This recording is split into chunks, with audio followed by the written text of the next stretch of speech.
American heroes.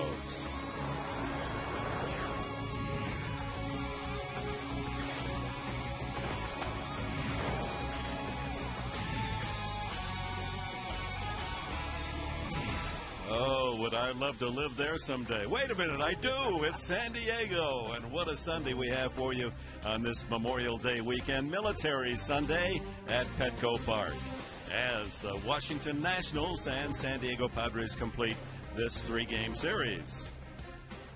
And good afternoon, everyone, and welcome aboard. Along with Tony Gwynn, I'm Dick Enberg. The Padres with a 4-2 win to level this three-game series yesterday, the rubber match today, and we're looking at the men behind the plate. I mean, their job handling pitchers, but when you can get some offense out of them, you know how that clicks with the coach. Absolutely. I mean, coming into the year, I think there was the biggest question mark was with the catchers, and Nick Hundley has been pretty solid offensively. You see the home run he hit last night, the triple he hit last night. Yorvin Torrealba, same thing. Different styles of hitters. Torrealba moves the ball around. Hundley's more of the power guy between the two. Both of them, I think, have been very productive on the offensive end. No question, both of these guys have taken charge of pitching staff. Look at the evidence. There's your evidence. Does that surprise you, fans, that the Padres catchers are second in the league? I think it would. I think that was the question mark coming in. You see the numbers, 282, second in the National League. They're getting production. More importantly, a catcher's job is to take control of that pitching staff. Both of these guys have done that, but to get some offensive production, too, very valuable. And when you look at the success of the San Diego pitchers, you have to give due credit to those two catchers, Hundley and Torrealba. Let's look at our pitching matchup for the final game of this three-game series. Two veterans, the 35-year-old Cuban Livan Hernandez. His ERA is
to the USA on this Sunday. And a reminder, the home of the free photo termite inspection is Corky's. You see proof of your termite problem with your very own eyes. Call Corky's at 1-800-901-1102. Corky's.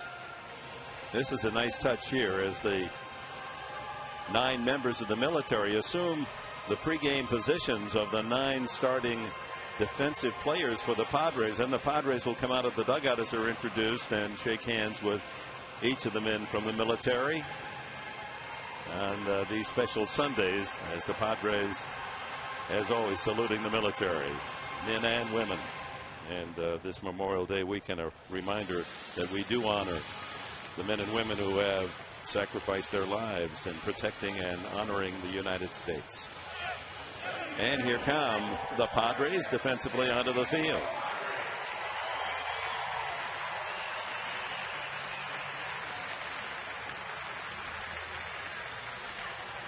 And Garland, best of manners, taking his hat off before shaking the hand of the officer there on the mound. And our starting pitcher profile is brought to you by the Mark Condos, luxurious downtown San Diego condos from the 300,000s. Go to the marksandiego.com. Well, he's just been absolutely brilliant at home. Those numbers are exciting enough. 6-2, one loss with a 2.10. But here at Petco, Garland is 3-0, and his ERA is the best in the major leagues, 0.84. And Bud Black hoping he'll maintain that level of excellence as the Padres go for the win today to take the series. Yeah, he's been worth every penny as a free agent signing, and he talked about it in spring training. This was a park that he was kind of excited to pitch in, and thus far he has thrown the ball extremely well. And here is the Washington National lineup he'll be pitching against. It's brought to you by Mercedes-Benz.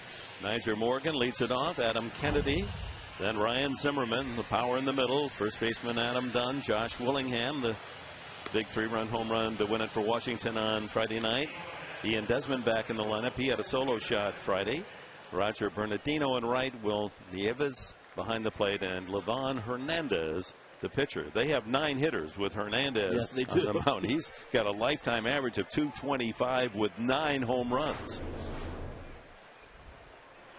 Manager Jim Riggleman, fond of his days as a coach and manager here in San Diego. Lives now in Florida. Said that now that his children are grown, he's thinking seriously about coming back to this great area. And here's the first pitch of the game. In for a strike to Niger Morgan. Well, you just can't find a more perfect baseball day than this one. Temperature low 70s, no wind. You say that every day here. You know? That's right. It's probably the most difficult job in all of television, being a weatherman here. How do you not repeat yourself? That slap foul. The Washington Nationals have been very successful in rubber games of series this year. This is their 10th rubber game, and they were 7-2 in the previous 9. And they're able to put it on to go away with the series. Line drive. There's a good start for them into right field. Venable, quick fielding, and Morgan a big turn and will go back to first. So a leadoff single, Niger Morgan. And here's the Padres defensive lineup, brought to you by Tiger Turf. Tiger up your lawn with the world's best-selling synthetic turf. Visit mytigerturf.com today. Headley at third. Hairston again at short. Zawatsky starts for Eckstein at second. Gonzalez at first. Matt Stairs, the Sunday starter, with Gwynn and Venable in the outfield. Garland and Torrey Alba, the battery. There's young Zawatsky getting a chance at a major league start.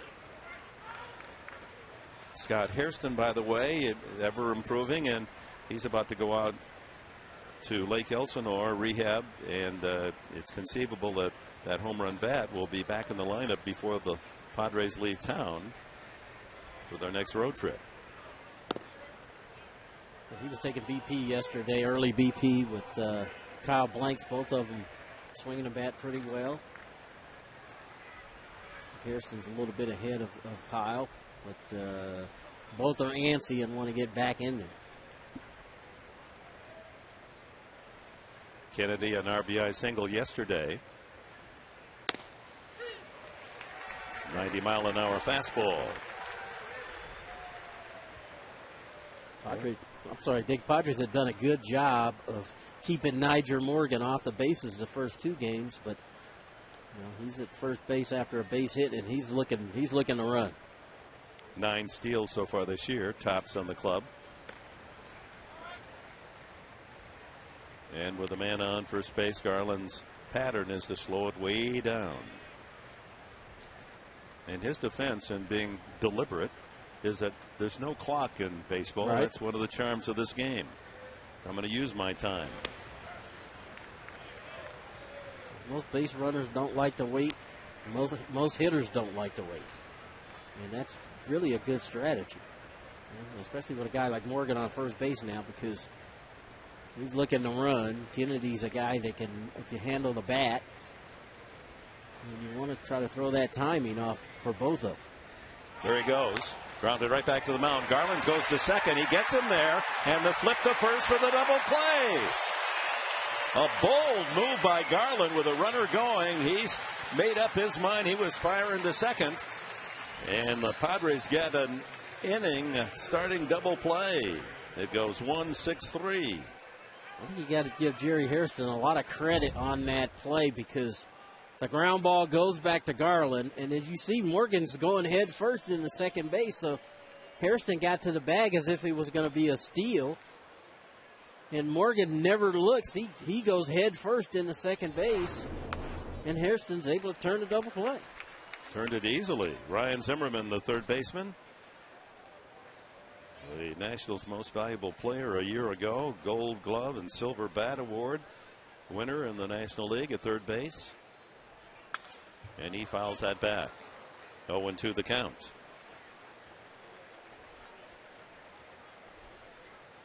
Zimmerman 1 for 3 yesterday, and in the win Friday night, 0 for 3 with a walk.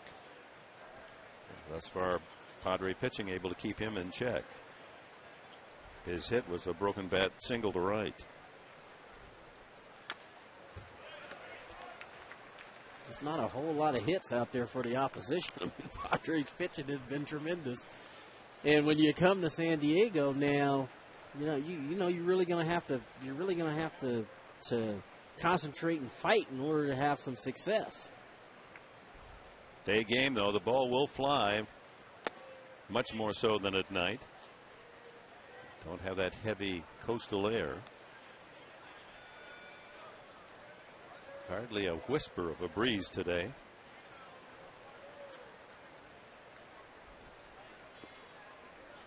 David Eckstein, his head always in the game, talking with Darren Balsley, and there's Zimmerman rocketing one to right center. That one is way back, and it is a home run. It clicks off the top of the short wall and bounces back. And Zimmerman, sure enough, that ball would not be out at nighttime, able to fly it to right center for the first run of the game, his 9th home run of the season. Well, that double play becomes all the more important. When this ball left the bat, it didn't look like it had the kind of angle that it was going to go out of the park, but it just kept carrying and carrying. It land on top of the auxiliary scoreboard out in right center. First home run given up by John Garland at home all year, and now a line drive to left field. So 3 hits as Adam Dunn goes the other way with a solid single. Started at 260, did the big first baseman. Another look at where that ball lands. Up in the basket between, there's about a 5 feet of area where the scoreboard ends, and there's a basket where the ball landed and popped out, and then there's a little wall before the front row of bleachers. It's not only where the pets go, it's where his home run goes. Josh Willingham batting .280. His home run, a big one on Friday night, a 3-run blast to get the Nationals off to a big start. Here's Hundley's home run. Look at how close that was yesterday to not being a home run. Look where his ball lands, actually on the front edge of that padded wall, and it's angled enough that it kicked over and became a home run. If that ball comes back into play, it's probably a double. Yeah. If you're quick enough as an outfielder, you can get back to that padded wall and make a play on those balls before it goes over the fence. Just as Niger Morgan tried to on Hundley's double, right, came very close to catching it. But the ball Hundley hit was just hit too hard. Willingham didn't get a chance to get all the way back. 2-1 to Willingham, who leads the National League on base percentage, 42 hits and 36 walks. 437. That's what I've been impressed with Willingham here this series. He's shown a whole lot of patience. He jumped on a first pitch fastball for the 3-run homer, but he's had good at bats where he hasn't really tried to do too much. Slider, 2-2. He's asking home plate umpire Bob Davidson if that slider was a strike. First home run given up by John Garland at home this year. As you look at our umpiring crew, Bob Davidson calling the balls and strikes, the veteran arbiter. And the count goes full. Padres start the day 2 ahead of the Dodgers, 2.5 in front of San Francisco. Colorado 3 back. Arizona in last in the National League West, 9.5 down. Padres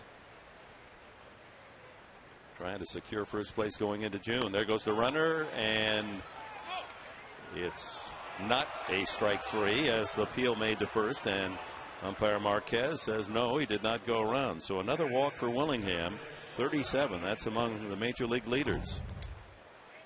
He tried to run a fastball in on Willingham's hands, and it looked like he held up in time. So 5 men Garland has faced in the inning, and 4 have reached safely, and yet only 1 run damage thus far. 2 outs. Ian Desmond batting .270. Good looking young shortstop. Hits this one high and foul out of play, and the ball in batting practice just jumps off his bat.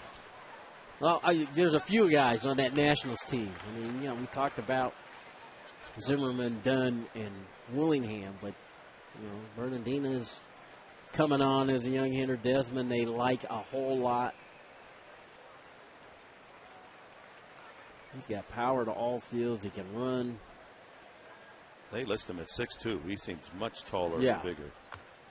He's Tulowitzki size. 1-1. Just 24 from Sarasota, Florida.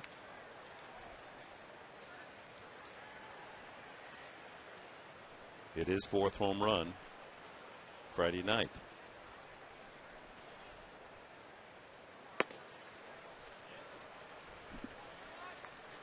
So far, it just looks like Garland doesn't have that command yet with that slider.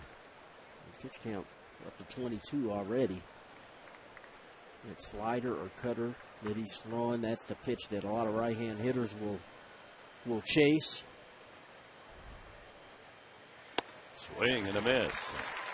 Young Desmond going for the downs. And that was that same pitch again, only in a better location. When he throws it, it usually starts out in the zone, and from a pitcher standpoint, you want to get that hitter's bat going a little bit. And with the late break, we saw on that last pitch, Desmond goes right over the top of it. 2 balls, 2 strikes. Got that one up.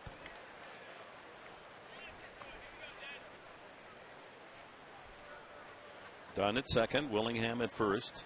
A run in on Ryan Zimmerman's 9th home run. And thanks to a 1-6-3 double play, Morgan, who led off the game with a single, was erased. And the damage has been minimized thus far.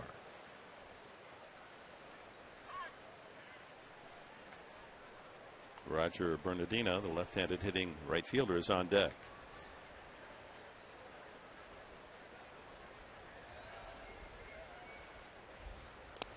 That one skips in. Full count.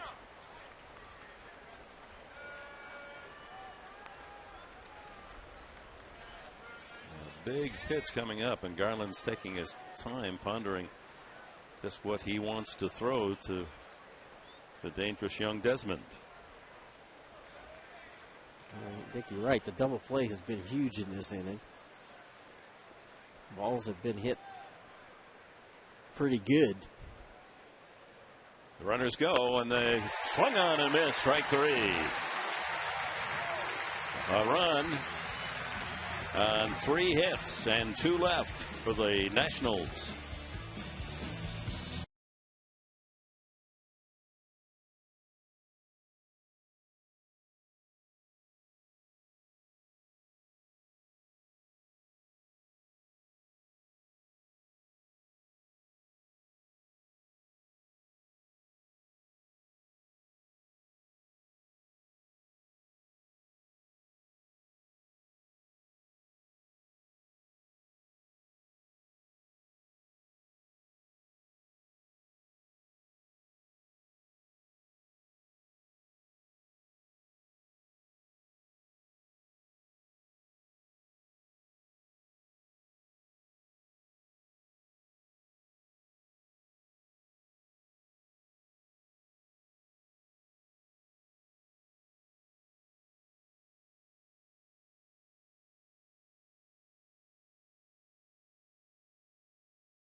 Right center field fence. Kids, there's that floppy hat to give away today. That youngster enjoying it.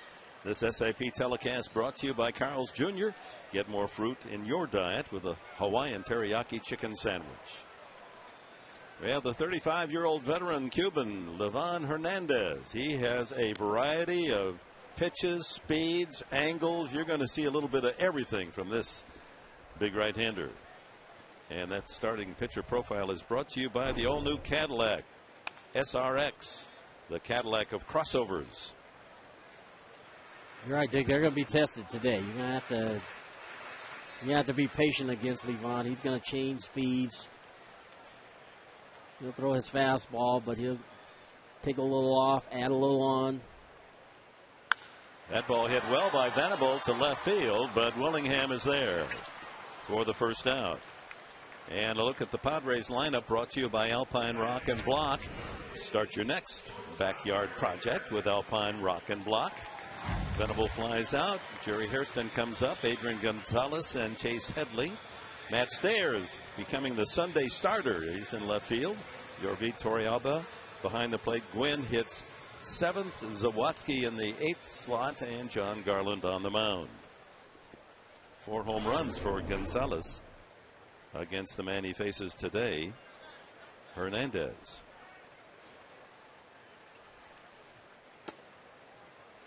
Just a little low to Jerry Hairston, hitting .236. He leads all National League hitters, most at bats without grounding into a double play, 148. On the edge. Well, today, when you look at that middle of our diamond and that speed number comes up, it'll be all different kind of numbers today. So the hitters have to be patient. I think going the other way is your best friend. Ground ball up the middle. That's not bad either. Right up the middle for Jerry Hairston. Padres have their first base runner, and we'll check the defense for Washington. Brought to you by Tiger Turf. Tiger up your lawn. Tiger Turf. Visit mytigerturf.com today. Zimmerman, Desmond, Kennedy, and Dunn around the horn with Willingham, Morgan, and Bernardino left to right in the outfield. Hernandez and Nieves the battery. Adrian Gonzalez, 7 for 27 facing Hernandez in his career, and 4 big home runs off the right-hander. Sends in a strike at 84.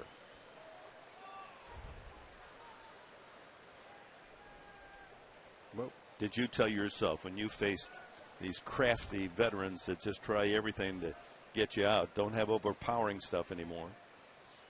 Yeah, just let the baseball dictate what you do. You know, he's going to work the outer half on Adrian. If he comes in, it's going to be in off the plate. You know, when you face those guys who don't have the overpowering fastball, the biggest thing is you try to think center of the diamond the other way, because that's going to keep you on everything. But I would think at some point, if they can get some base runners on, that they're going to try to run on Levon, because he does throw so many off-speed pitches. Hairston at first has 4 steals this year. Padres still lead the National League. They're one behind Tampa Bay for the Major League lead. 54 total for the club. Oh, my goodness. That pitch was plenty wide. That was a generous call by Davidson. That looked like it was on the chalk line, the other batter's box. Right-hand hitter's batter's box. From a hitter's standpoint, when he's calling that a strike, you almost have to expand, especially now. You almost have to expand the strike zone, and that's what Levon wants. He wants you to expand your strike zone because it's going to make it a little easier to get you out. Strike 3 swinging. So Gonzalez is gone. Third baseman Chase Headley comes up. He's 2 for 4 in one game against Hernandez.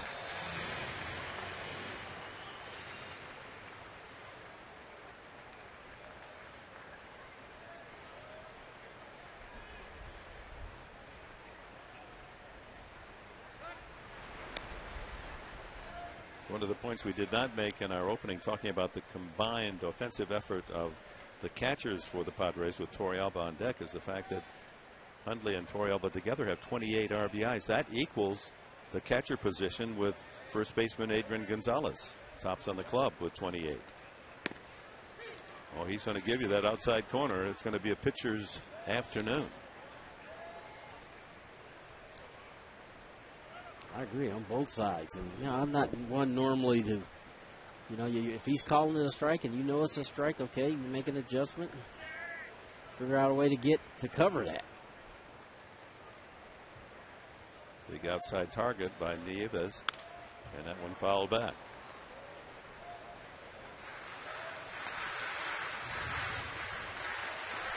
The thing about Hernandez is so many of his pitches are relatively off speed that plate umpire gets a long time to look at.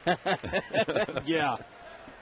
You don't want them to think too much, those umpires. You know, they're just like left-handed pitchers. You don't want them to think too much. Can hurt the club. Only kidding you, Southpaws, but that's what we used to say. We used to say it. Yeah, we said it too.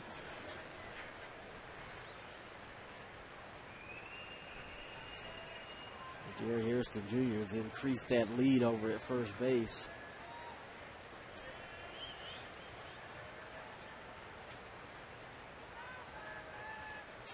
Little head bob, but Hairston didn't buy.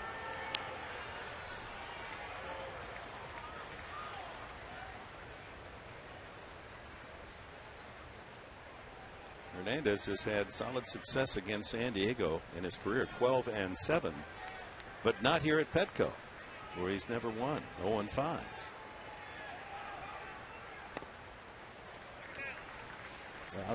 I've seen him have his trouble here over the years. It seems like the majority of times that he pitches is the day game. It's not the night game, and he comes in on the day where the ball's carrying pretty good. But with him, it's location. He's got to be able to put the ball where he needs to put it. Can't live too much in the middle of the plate.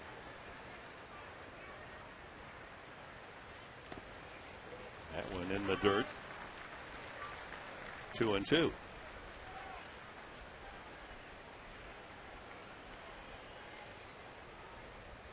far, it's really just been, sinkers. He changed speeds on the fastball. He's got a big overhand curveball. He will cut the ball.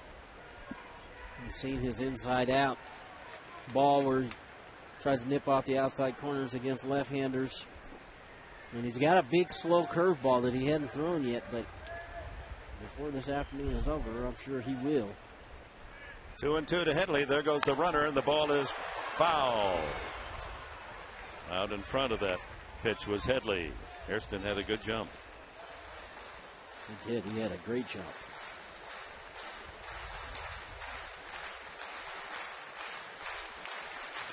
Who would compare to Livan Hernandez in your day? Well, a lot of them, or is there one that comes to mind? To me, the guy I think of is Rick Mailer with the Atlanta Braves. Same kind of guy. Mailer had a little bit more on the fastball. But remember, when Hernandez came up, fastball was in the mid-90s. Runner goes again and fouled away. Yeah, Hernandez, when he first came up in the late 90s, remember, he was the 97 World Series MVP when the Marlins beat Cleveland. Yep. Won 2 games. So as with most hurlers, when they pitch a long time, the velocity goes down, and they learn how to pitch and learn how to change speeds. And Livan's done a good job. And he's got a variety of different things he can throw up there. When he first came up, it was more of a power pitcher. Fastball in the mid-90s. Good changeup, good overhand curveball. Now at 35, using all of his pitching guile. Again, the 2-2 pitch coming up. A roller weakly to Dunn. Those are the easy ones. No runs, a hit, a man left. After 1 here at Petco, the Nationals lead it 1-0.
Baseball against Seattle Saturday, June 12th, 2 weekends away at 5:35. The first 25,000 of you fans will take home a Padres soccer style scarf presented by Sequan Casino.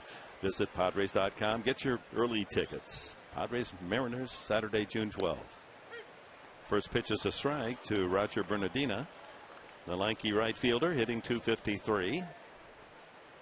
He, like Morgan, good wheels, so he'll try to bunt. Swing and a miss, way out in front of that changeup.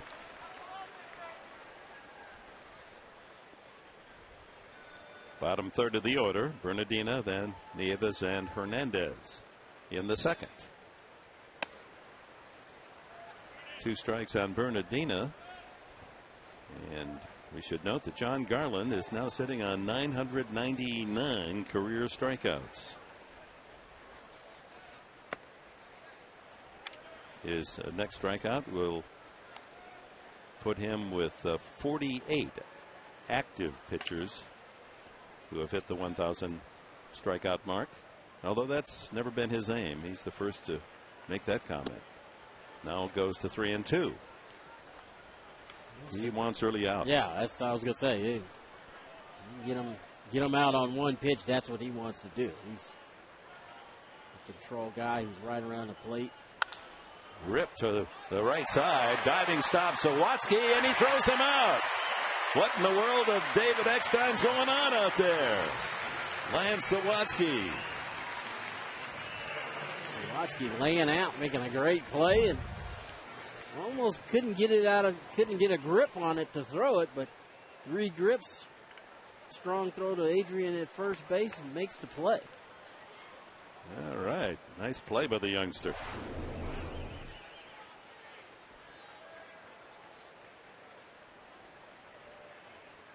And balloting continues for the All-Star game.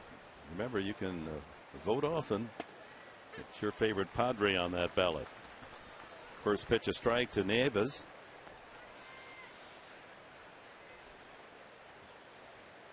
The only man in the lineup today, other than the pitcher, hitting under 240. This one bounced by the mound. No, Garland fields and throws.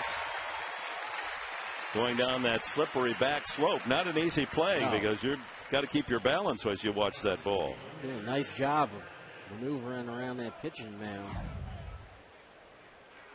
Come off the side of that, set his feet, strong throw to first. Plus the fact that ball was right up into the sun.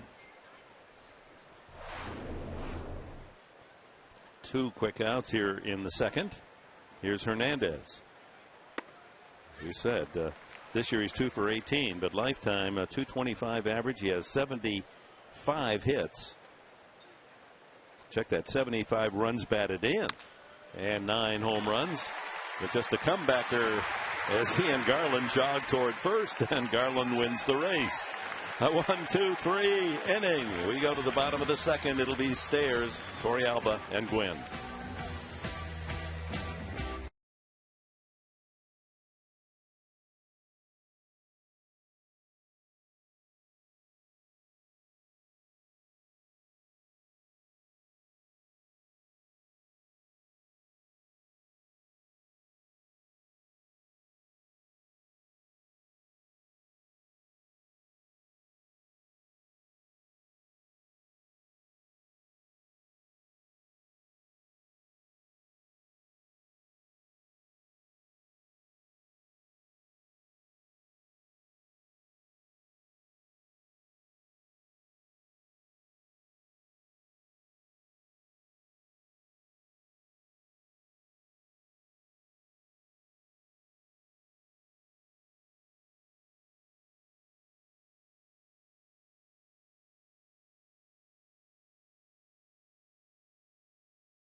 On a day like this, watch a ball game long distance, see it on the big screen on the backdrop. Oh my. Time for True Baseball Stories, brought to you by Farmers Insurance. Find a Farmers agent. You just call 800-FARMERS or visit farmers.com because ready feels good. 40 years ago today, May 30th, the All-Star voting became a part of the fan process as well. Prior to that time, coaches, managers, players voted, and now you fans have connection with the All-Star game with your votes.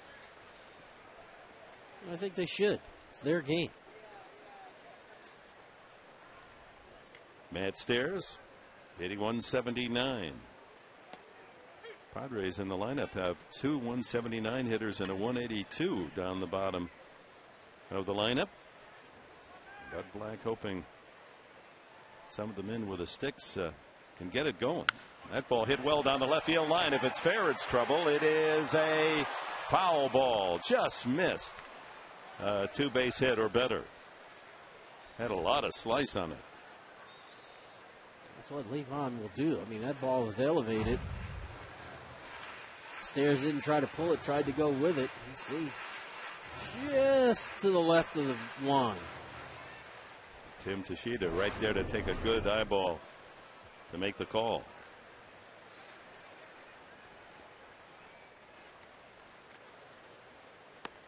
Stairs head-to-head against Levon Hernandez is 3 for 9.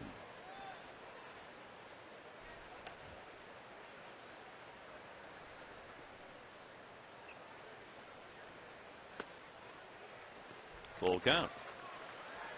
He really hadn't challenged many of the left-hand hitters on the inner half of the plate. Everything's been away. The pitch before the last was the first time he's thrown that breaking ball. Swing and a miss, strike 3. There's the slider. His second strikeout. Short slider, not a big breaking one, but one he kind of backdoors. Not a strike according to pitch tracks. So he's keeping it out there, and he's gotten the call a couple of times. So that's certainly playing into Hernandez's style and strategy. That's exactly right. You know, the catcher's going to set up off the plate. He's going to try to hit catcher dead center in the middle of his body, center of the glove. Get you thinking about that ball out there, and then throw that little backdoor slider. Here's Torrealba. Takes it upstairs. Batting .292. That's second on the club among starters to David Eckstein. Eckstein not in the lineup today, hitting .293. Torrealba .292.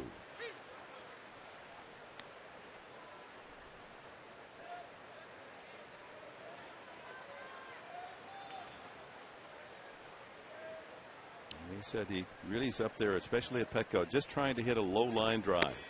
Use the entire field. I think that plays well here. Line drives, hard ground balls. You're going to have some success. There's plenty of room out there.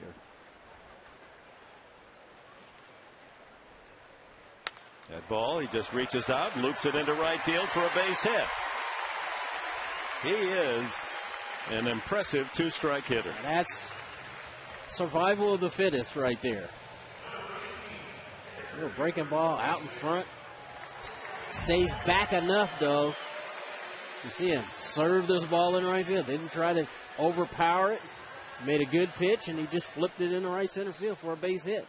And pitchers hate that. They hate it when it's in that, what Mark calls the Bermuda Triangle, where guys can't get to it. Really, he hit a ball 140 feet, 150 feet. Defenders can't catch that. That's what all that grass is for, to field those. That's exactly right. That's what I thought. I think that's what a lot of people thought. You just see those 8 guys out there, you know, they don't take a lot of room. And then all the grass out there for the rest. Here's Anthony. Takes it low and away. 1-1. Had a triple last night. Right center field. We've been working on the same thing that Torrealba's talked about. They're just trying to hit line drives and hard ground balls.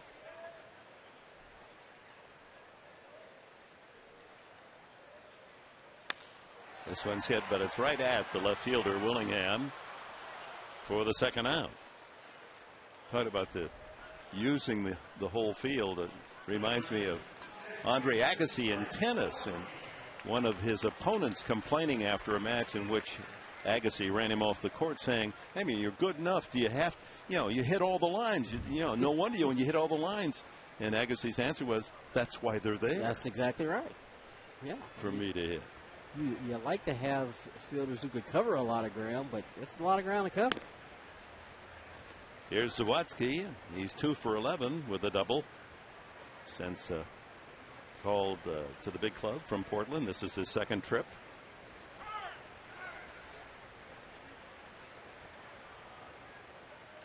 Went over at first with 8 stolen bases.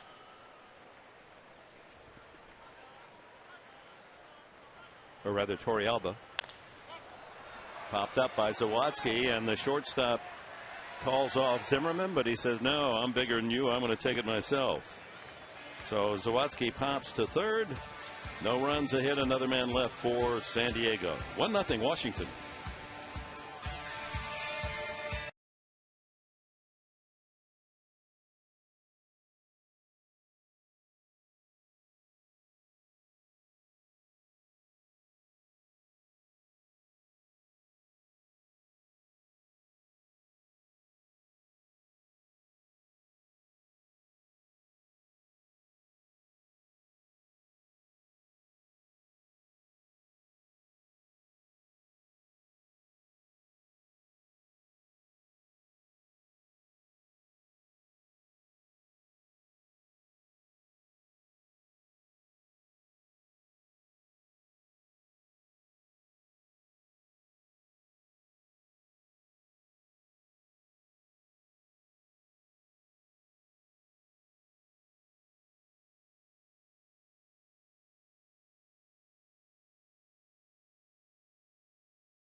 Back at Petco, and Ashford University salutes the military. Duty, honor, education.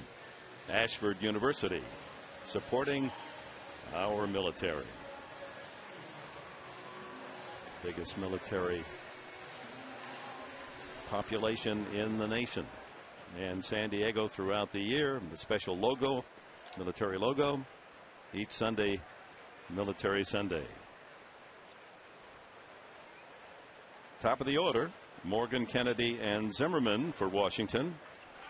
They produced 3 hits and a walk in the first inning, but scored only 1 on the Ryan Zimmerman home run. Morgan led off with a sharp single to right with Kennedy up there. Kennedy bounced into a 1-6-3 double play with Morgan running on the play, but Padres able to turn it. Dunn followed Zimmerman, who homered, a solo shot, his 100th career home run, then a walk before Desmond struck out.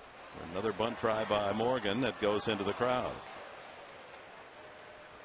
Morgan just doesn't give up on that. He knows that's a part of his game, and even though Headley's in, see him take that back foot and cross that line. Now technically he's supposed to be out when that happens, but he had close to his foot on home plate. On the plate. Again, that's part of his game, and he will try to bunt a couple times a game. 3-1 pitches in there.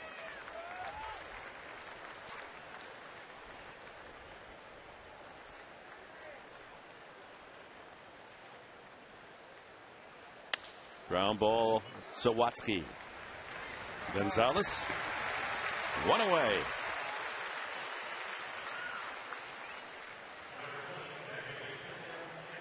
Adam Kennedy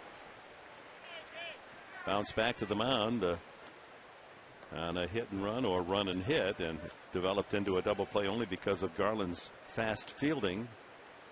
Didn't hesitate, fired to second, able to beat the runner, and then Hairston completed the double play.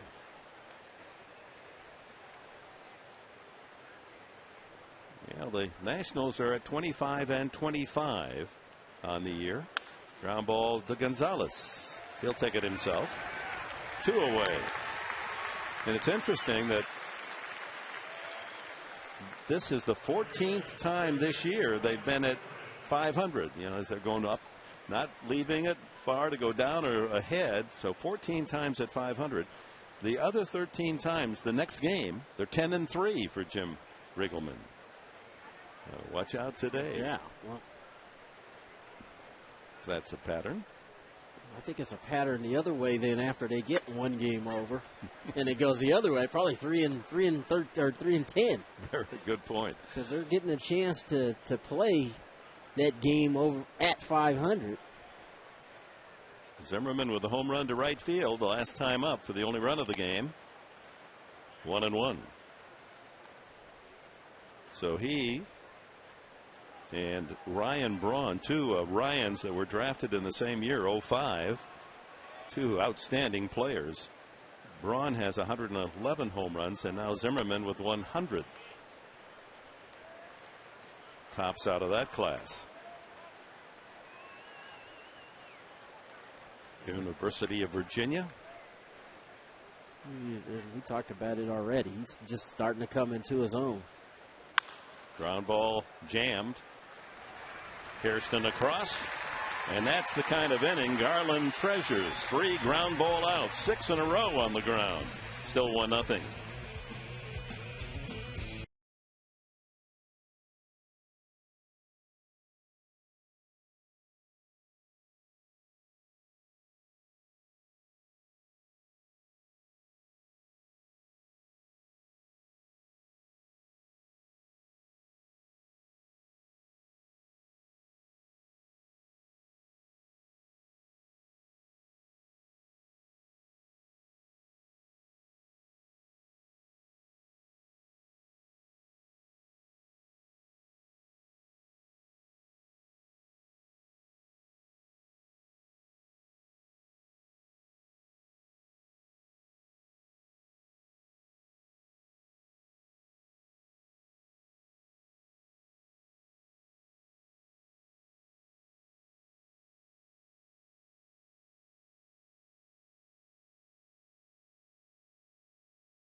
Happy hour 7 days a week. And by Irving Hughes, life is a lease, negotiate well. And we go to the bottom of the 3rd inning. The Nationals leading 1-0. It'll be John Garland, Will Venable, and Jerry Hairston for the Padres. Garland has a couple of hits this year and 16 at bats.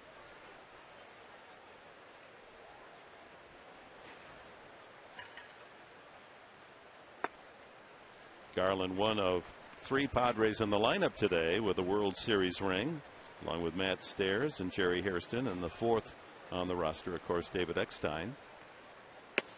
That one breaks outside. 2-1. That's good. The fans pondering their decision for the All-Star game, casting the ballot. Looks like he's using the sunflower seashell. Up the middle and fielded by Kennedy, and Garland is out. Nice thing about when you get any balloting of any kind, you always get a lot of help. You notice he's got a couple of pals there. They're going to tell him. They're going to help him out. That's the beauty of voting, is that you make your decision. You vote for who you think deserves to be there, who you want to see. And there's, of course, a hometown bias in every city. But the real fans, while giving their home guys the benefit of the doubt, are going to be fair about the rest. Yeah, I agree. Venable flew out to left field his first time up.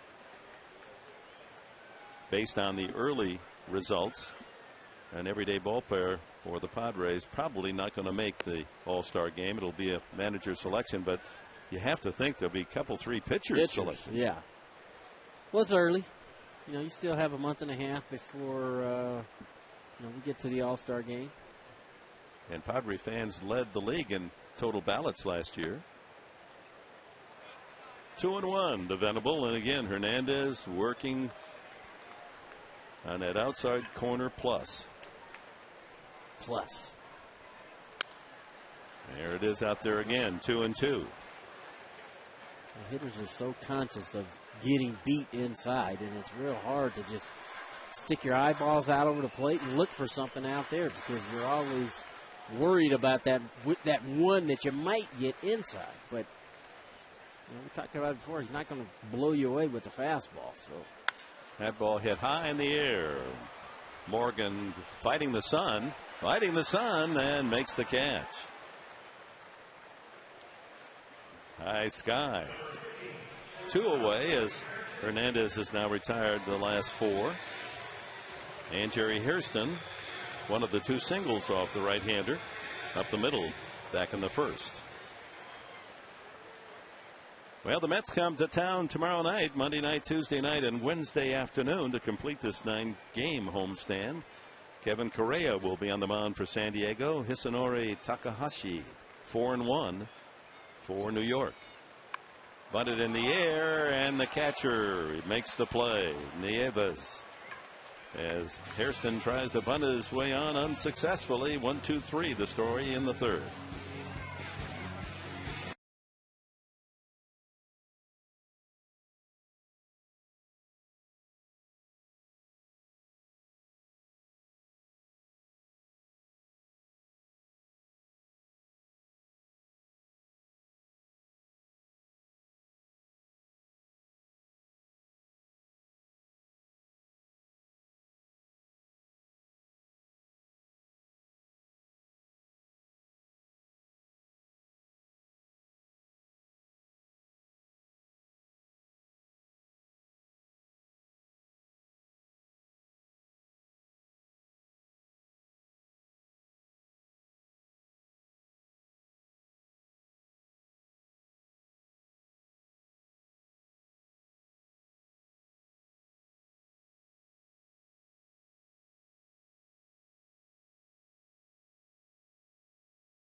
Coors Light, the world's most refreshing beer, up at San Francisco. Adam Dunn, and here was a controversial home run or no home run. The ball actually is in that little white square and is ruled a double, not a home run. It was first called a home run. Dunn had had one earlier and denied that one. Singled his first time up to left field. John Garland working on a string of ground ball outs, 6 in a row. Willingham and Desmond to follow here in the Nationals' 4th inning. Garland gave up that run in the first inning. He settled in nicely. That's a broken bat single to center field. Dunn just overpowering that pitch. That's strength right there. That ball's up. I heard his bat break, and he's still strong enough to get it over the infield and into the outfield for a base hit. See, that ball's up and he breaks his bat, but he's strong and just drives it into center field for a base hit. Leadoff man on for the Nationals. That's their 4th hit of the game. Willingham walked his first time up.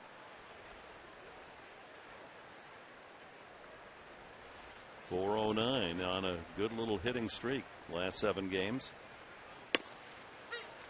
There's that outside corner given to Garland.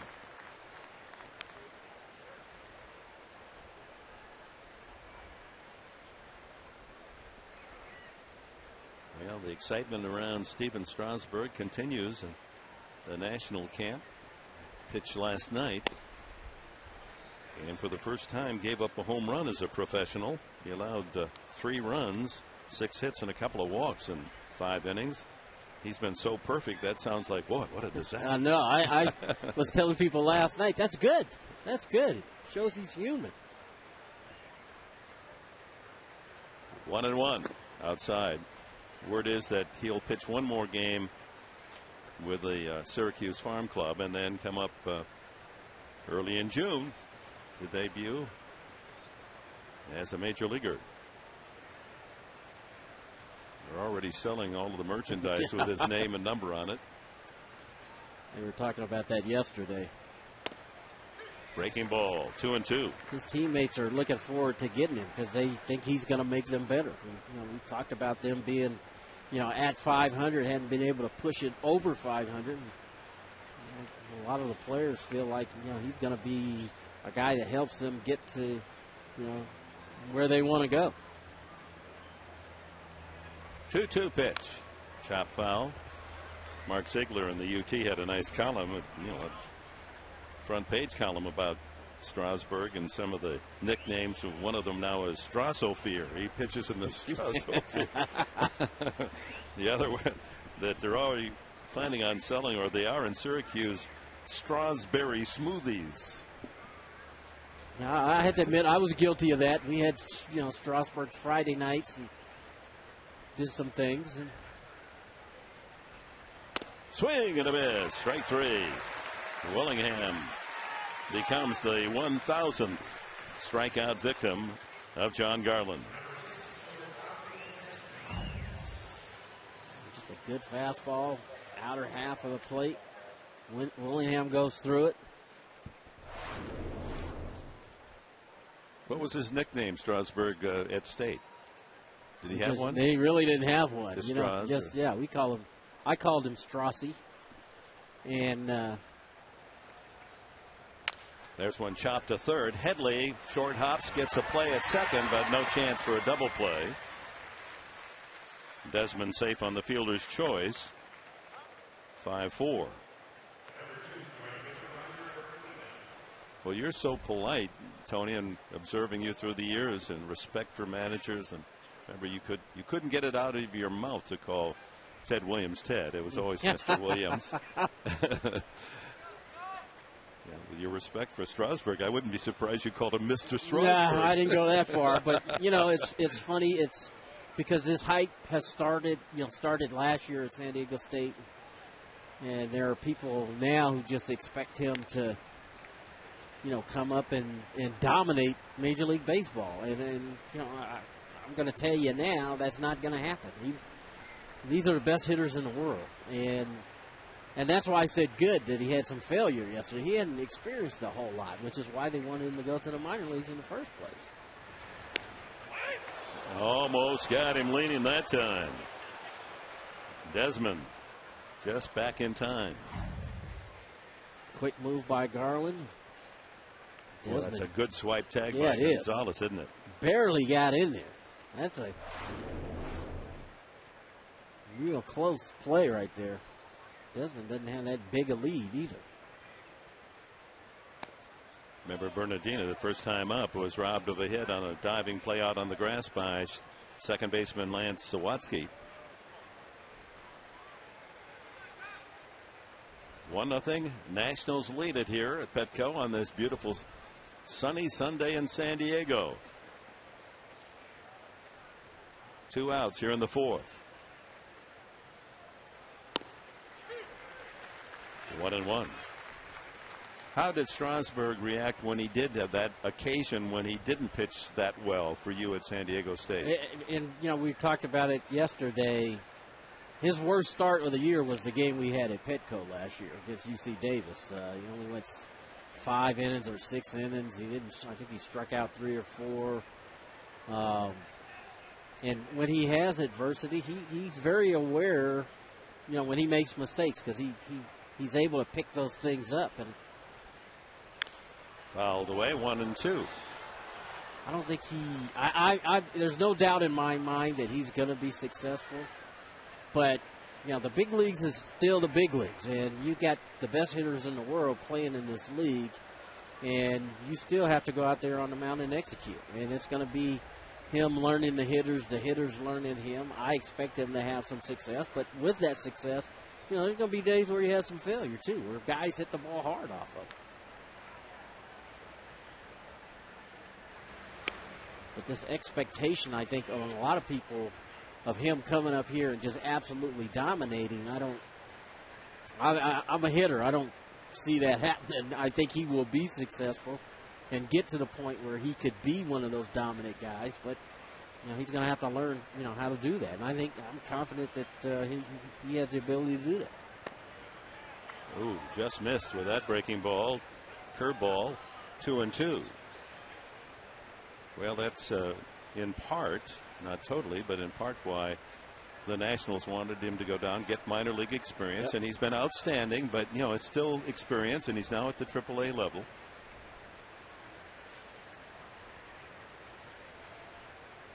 Two and the runner goes. Throw by Torrealba, right on the money. He's out of there. Another solid throw by Torrealba, who had a bad shoulder a year ago. Some doubted he could do this, but he's been consistent in throwing out runners all year. Inning over in the fourth. We go to the bottom half of the fourth. 1-0 Washington.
Rise in high definition, brought to you by Irving Hughes. Life is a lease. Negotiate well. With Hall of Famer Tony Gwynn, Dick Enberg back at Petco Park, bottom of the fourth inning on Military Sunday. It'll be Gonzalez, Headley, and Stairs in the last of the fourth. 1-0 Washington. There's that slow curveball at 67. Gonzalez waiting a lifetime and finally fouled it off. And that's what it feels like. Just forever waiting for that thing to break into the zone. That ball lined to center field for a base hit. It's remarkable that the Padres have been so successful. The last 7 games, they're 5-2. And coming into the game, they're number 3 and 4 hitters in the lineup, Gonzalez and Headley. 7 for 40, a 175 combined average, and yet 5-2 in these games. So that's why the eternal optimist Bud Black says that you know they're going to hit better, and we're still winning and still in first place. Yep. So he says it's all up. Yeah, no reason to dwell, no reason to try to figure it out. Just keep winning games. Headley rolled softly to first base his first time up.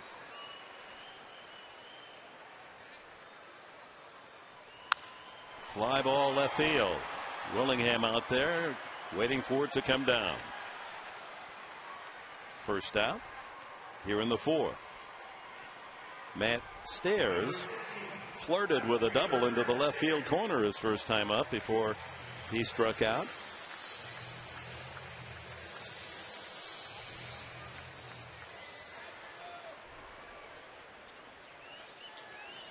No team has been tougher on Washington since they moved to D.C.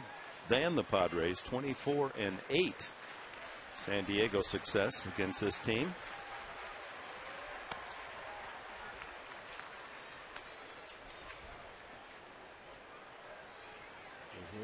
Livan Hernandez is looking in the dugout because Adam Dunn decided to play behind Adrian Gonzalez, and so Livan not feeling comfortable about that now. Has Adam Dunn back holding the runner. Yeah, Dunn was trying to take away that hole on the right side.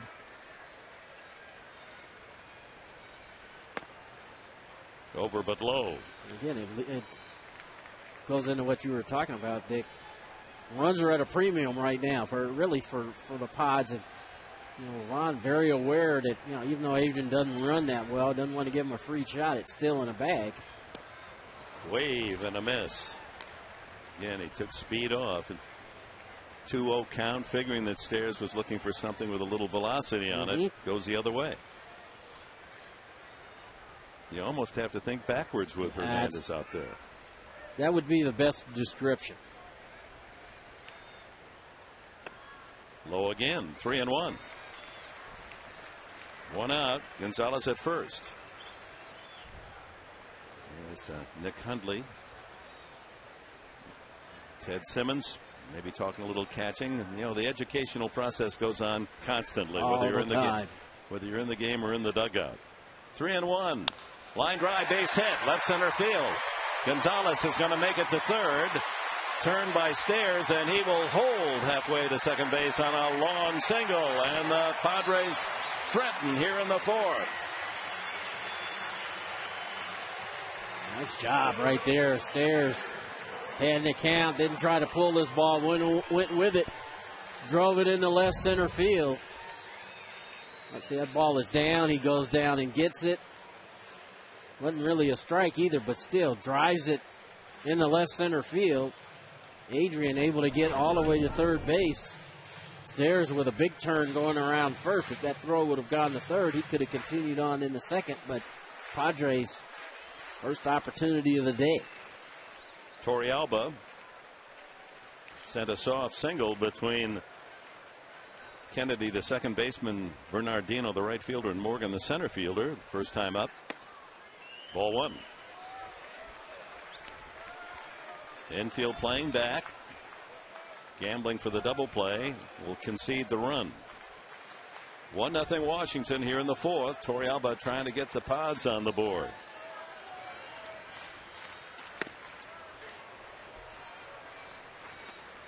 See if this turns out to be the right guy at the right place. That last fastball at 87 miles an hour. That's about top of the line for Hernandez.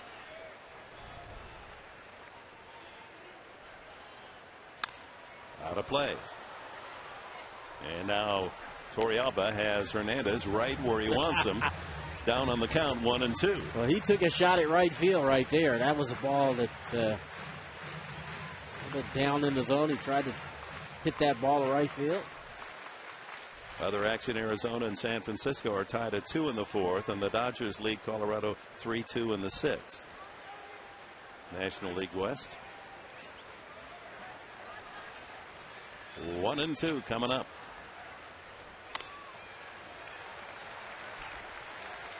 Tried to get him to chase the high fastball. Interesting choice with a runner at third. Well, if he was sitting on breaking ball and he chased that high fastball, that would have been a ball that he would have popped up. So, Livan can do it a bunch of different ways. He's looking for a ground ball. So,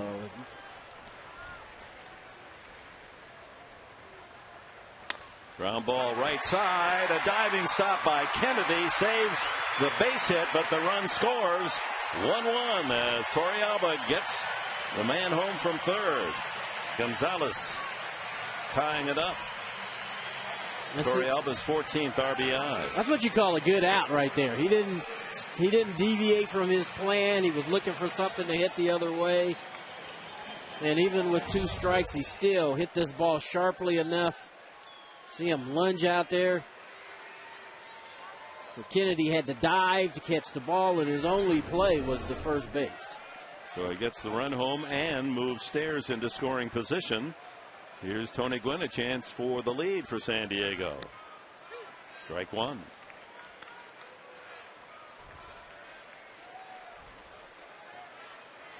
I think for Anthony here, it'll be the same thing it was the last time. He's going to go away.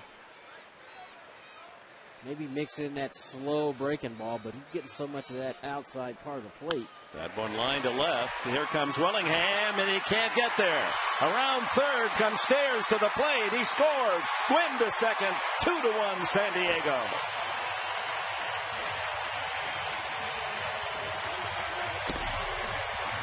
And there you go. Davis set up way off the outside part of the plate, and Anthony expanded the strike zone and just went with it. You see where Davis is setting up out there? That ball is out over the plate, and he just goes with it, dunks it in front of Willingham. And Stairs is able to score, and he takes second on the throw, and that's Padre baseball right there. And here's Zawadzki with a chance to add to the lead. Look at that 42-year-old pumping around third. Stairs to score. Win at second base. Foul back by Zawadzki, who popped to third his first at bat. Nice catch made by fan from Julian. What if they brought any apple pies with them to Petco today? Sign them up.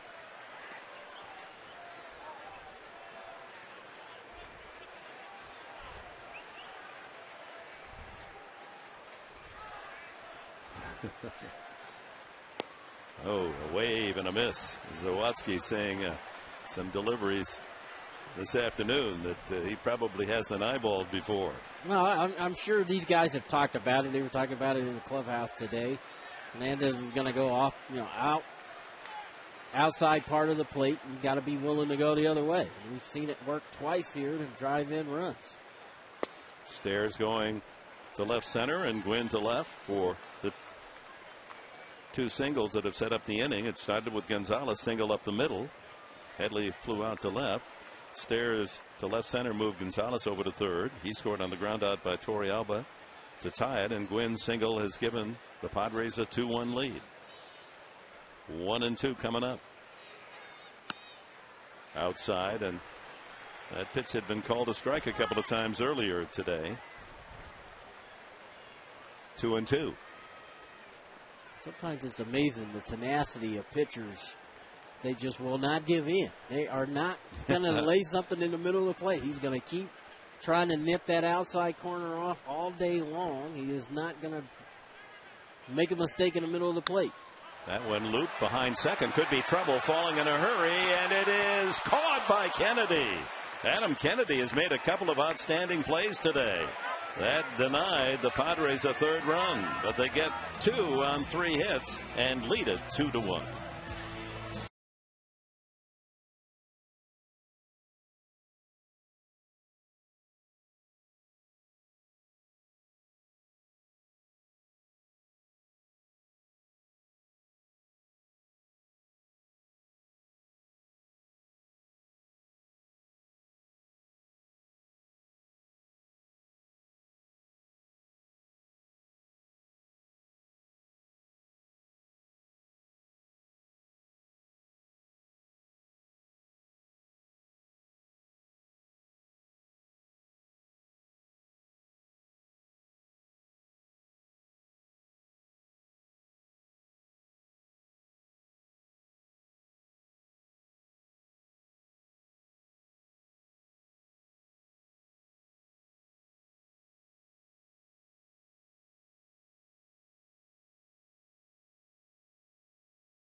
And our mid-game recap brought to you by Murray Lampert Construction.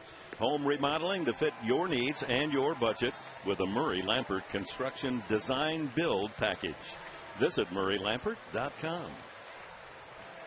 Well, Adam Kennedy's defensive plays in that last inning saved a big inning. He took a base hit away from Torrealba with that diving sliding stop, and then another base hit. Lance Sawatsky's ball, that looked like it was going to be a Texas leaguer. But the Padres do get two to take a 2-1 lead, and we go to the bottom third of the national order, and Bernardini was at the plate when the fourth inning ended as Torrealba threw out Desmond trying to steal.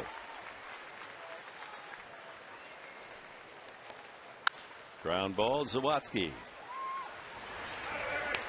Boy, that Bernardino, those long strides of his, he gets down the line in a hurry. One out. Can't hold the ball too long with Bernardino getting down the line. But now John Garland's got a lead now. He's been behind all day, and now he gets the lead, gets that first hitter out. One of those quality quick outs that deserves a cue out there. Let's see, they've got 7 of them out there as they post his success. Out in right field beyond the auxiliary scoreboard. Fastball strike to Nieves. He tapped back to the mound his first time up. Hernandez on deck.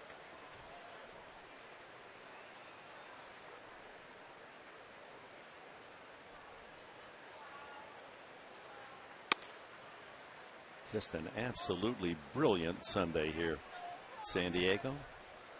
Not a cloud to be found. Just comfortable temperatures, low 70s.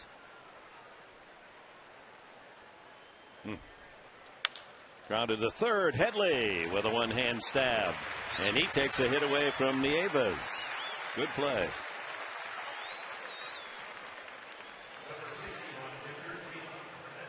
Nieves hit that ball sharply. Headley stays on it, makes the play. 2-hopper. 10th ground ball out, and we're 2 outs into the 5th inning. So that's made to order for Garland. Exactly how you want it.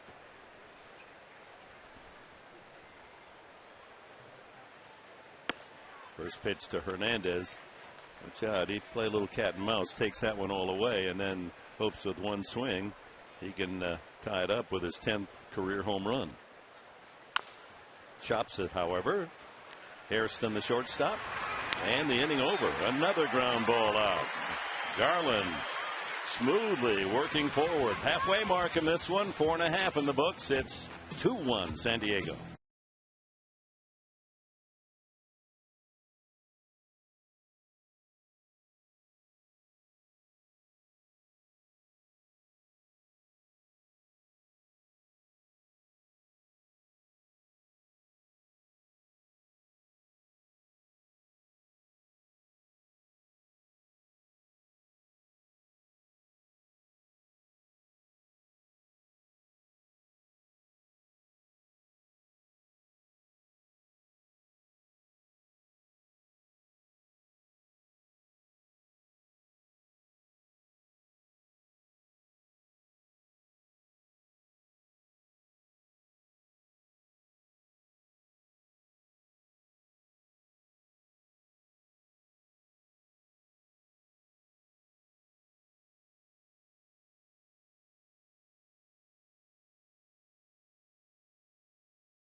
Denny's by the numbers.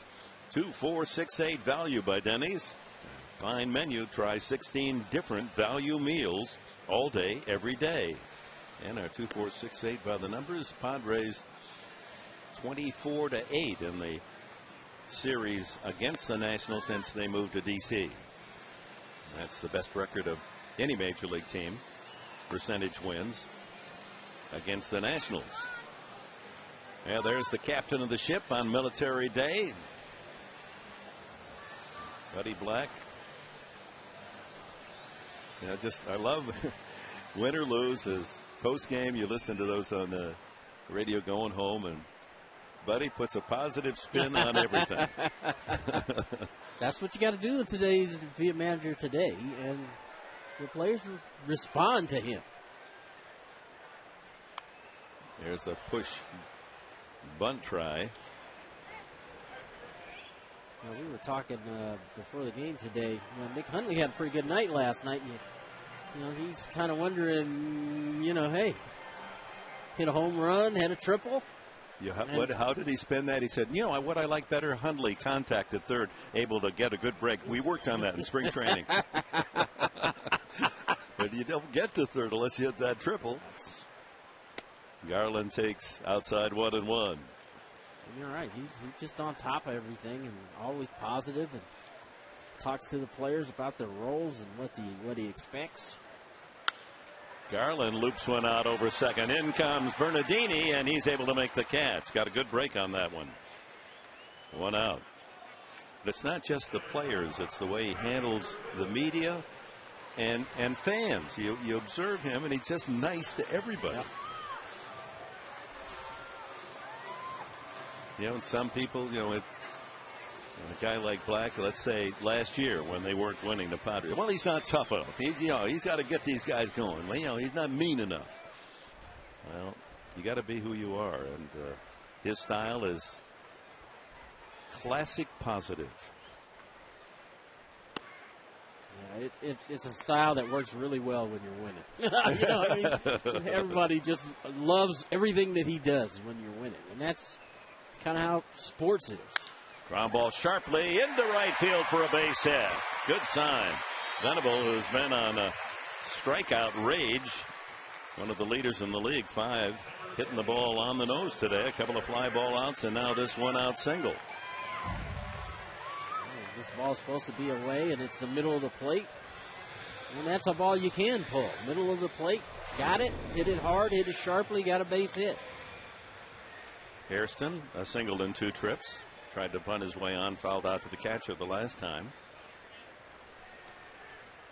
Managerial styles. When Dick Williams, some people said, oh, he's too tough. He's too mean. He's on the guys' backs all the time.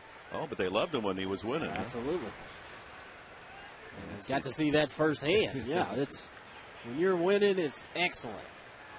But as soon as you start to struggle, that's when people start complaining, and losing kind of breeds that. Possible hit and run situation here with 1 out. Ground ball pulled foul. Well, head coach of a top college program, you're the manager. You can't change your personality. I find it difficult to believe that you really get on guys. That's I do. I do. You do, because I'm in a teaching environment. My job is to teach these guys, because a lot of them think they know, and they really don't. And your job is to teach them how to play the game the correct way, how you do things the correct way. And so you do a lot of explaining, but you do get upset when mistakes are made over and over. And it's the mental mistakes. Those are the things that drive. That's why my hair is gray, because the mental mistakes. That's right. The mental mistakes will keep you awake at night when they happen a lot, and it's the same here at the big league level. You can excuse the physical error. Those are going to happen occasionally, you hope. There goes a runner, and fouled out of play. Boy, Venable had a terrific break. That was more of a straight steal right there. I think Venable got a great break. Never looked in to see where the ball was going to go. Was going. See him put his head down and drive towards second base. And the problem with that, you almost always have to take a peek, because you want to know where the ball, if the ball is hit, where it's going. 2 strikes the count on Hairston. 1 out here in the 5th. Padres 2-1 lead over the Nationals.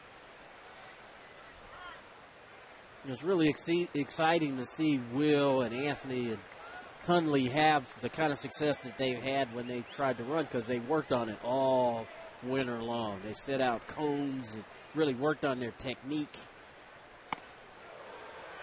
And so to see them having success, having success stealing bases is a nice thing for them, because they worked really hard on it. Updating the Dodger score, 4-2. Los Angeles leading at Colorado, top of the 7th. San Francisco, Arizona tied at 2 in the 5th. Ground ball pulled to third. Zimmerman makes a nice stop. Throw to second, not in time for the double play. Boy, that's why Zimmerman was awarded the Gold Glove last year. Smothering that shot that was headed toward left field and getting the fielder's choice to keep a run out of scoring position. Here's Dave Roberts sitting here. He's really excited that the players have bought into his stolen base stuff, and really happy to see these guys using it and taking advantage of it. So, watching him in spring training, you talk about teaching. Yeah. He was terrific the way he communicated with the players. Gonzalez goes out after that outside fastball. Adrian struck out and then singled to start the last inning that led to the 2 runs.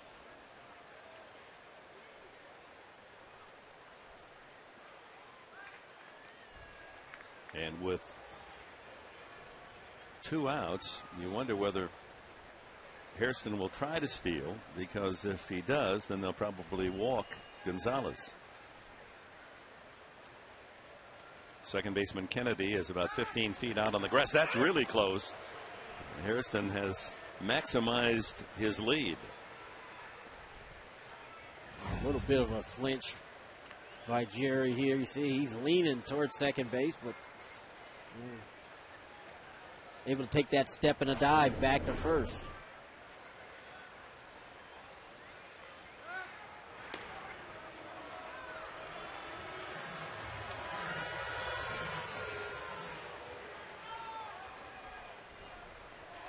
Hernandez now 73 pitches in the game. Renteria helping his runner there at first. 0-1 the count to Gonzalez.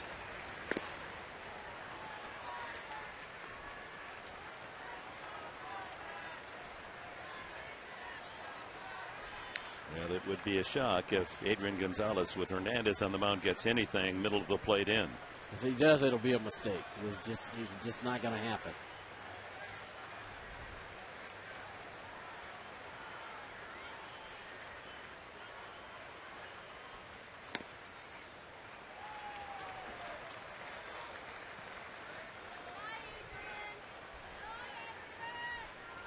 Now Gonzalez is one of the hitters in that lineup here at 2-1. If he decides to keep it outside but on the plate, can go with it to left field. Absolutely. On the plate being the key words there. Yeah, but it's not on. That's 3 in a row in the same spot. See, early in the game he was getting that call. Now, because he's missed so many times, now you might not get that call. And now if you want to throw a strike here, you're going to have to get some part of the plate. And here's where a guy like Adrian can take advantage of that and drive a ball, just about anywhere on the diamond. Off speed. Changeup.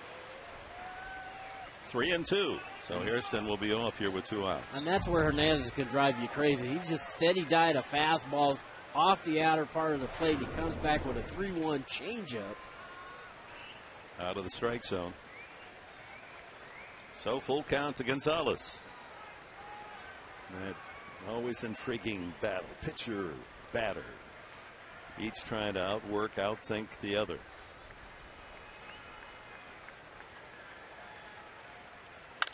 That one fouled way out of play.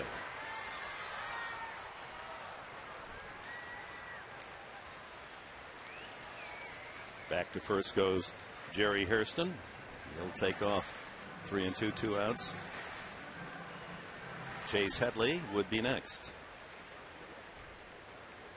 And now Eckstein He's worked on pitching coach Balsley, and now Randy Reddy, the hitting coach. It won't stop there. He'll be in everybody's ear. The bat boy. Swing and a miss, strike three. And a fastball at 88, his fastest of the game, strikes out Gonzalez. No runs, a hit, a man left. We've completed 5.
All right, kids, mark down the date, Sunday, June 13th. 2 weeks from today, the Padres and the Mariners, first 10,000 kids, 14 and younger, receive a Padres batting helmet. It's a dandy, presented by Dreyer's Grand Ice Cream. Plus, kids can run the bases after the game. Get your tickets at Padres.com. 2 weeks from today, first 10,000, 14 and younger. It's the modern style with the vents on the sides. Ground ball to short. Hairston has to hurry and just does retire the streaking Niger Morgan. That last swing, you see David Eckstein do that at the end of batting practice every day, where you show bunt, hoping that you get some movement and then you pull it back and swing. But that went straight right to the shortstop, and you get the first out. Garland working on a 4-hitter. The only run, Ryan Zimmerman's home run in the first inning to right field. He said he started with the 5th best ERA in the National League, the best at home in the majors, 0.84. Hernandez has the fourth best ERA at 2.08 in the National League. Ooh. Adam Kennedy grounded into a 1-6-3 double play and grounded to first.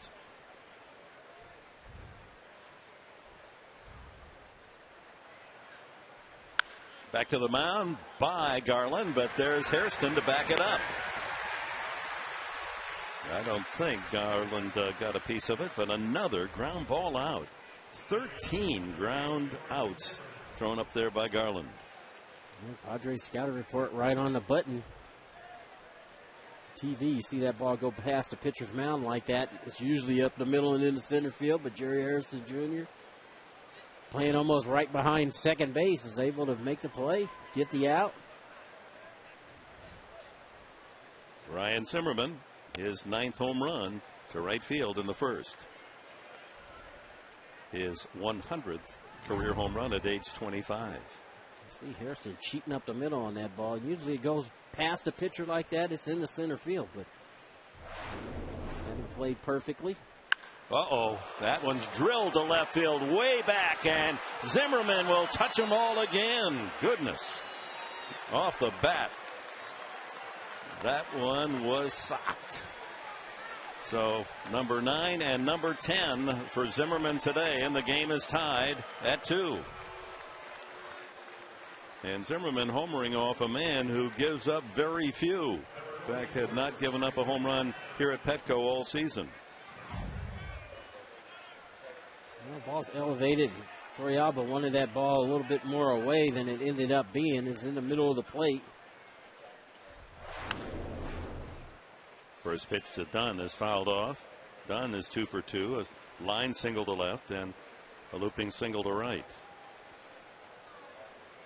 Ryan Zimmerman showing you why he is a candidate once again to be in the All-Star game in Anaheim representing Washington.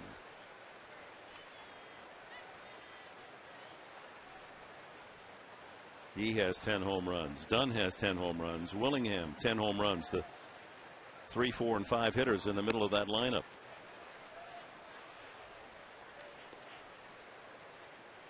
Those 3 men with 30 home runs. The entire starting lineup for the Padres today has 21, 9 less.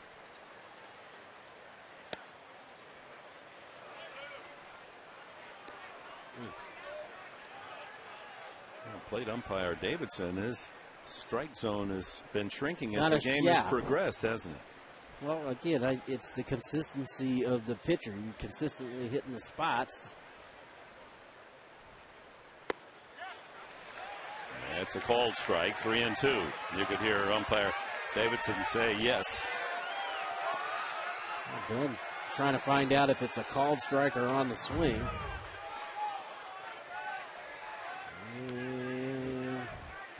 I would have said that would have gone around. I would have too, and I believe that's what Bob Davison said. Ground ball into right field where the second baseman Zawatsky is playing and throws him out. But Ryan Zimmerman, he's homered to right and homered to left. Fortunately, bases empty both times. Game.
USS Howard out in the harbor here in San Diego as we go to the bottom of the 6th inning, tied at 2, and the salute to the military is presented by the San Diego Imperial County Red Cross chapter and its services to Armed Forces program. First pitch is grounded up the middle for a base hit.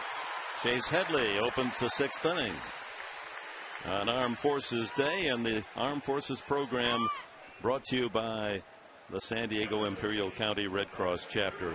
You can visit sdarc.org for more information. Padres have out hit Washington 7-5, but all 7 hits singles for San Diego. Zimmerman with the 2 solo home runs for Washington. Matt Stairs, a single, scored a run in the 4th. All 4 home runs hit by Washington in this 3-game series have come with 2 out. Fortunately, 3 of the 4 solos. Willingham's 3-run blast was the punishing belt on Friday night.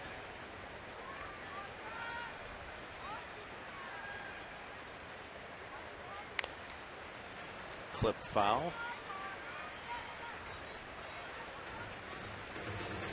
It's one of those balls hit out on the end. If it's the spins right where you can smell the burn. That's exactly right. That's what Matt was taking a smell. I was like, I must not have hit that too good. And the last time up he did, and went to left center. Let's see, he caught that towards the end. And if the seams hit it right, yeah, it smells like burnt wood. Fouled into the glove of Nieves. 0-2. Again, Stairs didn't look like he was trying to pull that. It looked like he was trying to go the other way, and that's veteran hitter. Yeah, that's what you want to do. He just has not challenged the left-hand hitters inside most of the day today. Headley over at first, the leadoff single. He has 9 steals. His next will equal his total count of last year.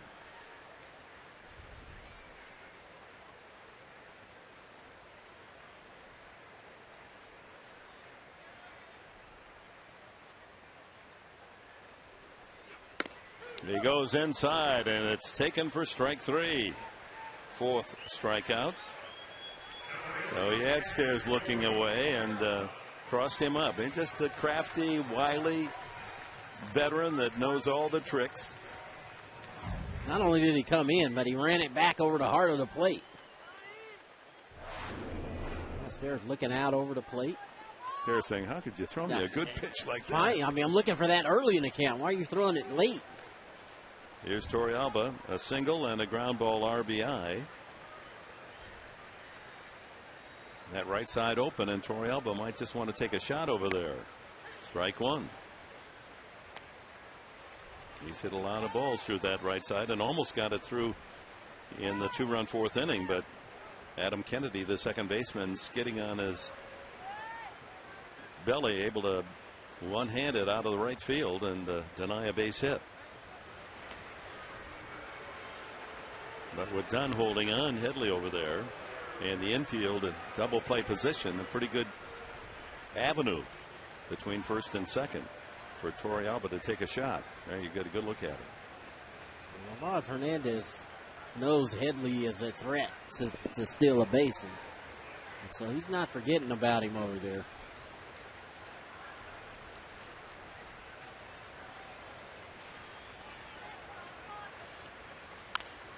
Out of play, tried to go to right field. He did.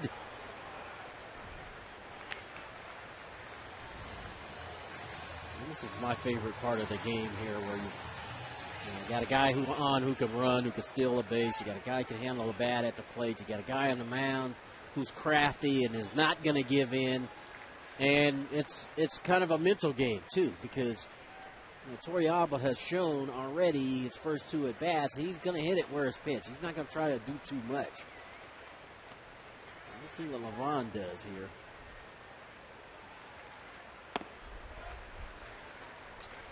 Tries to get him to nibble. A full intent of throwing a ball out of the strike zone.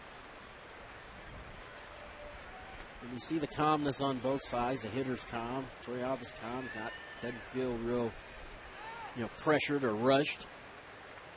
Lavon gives you that same easy delivery.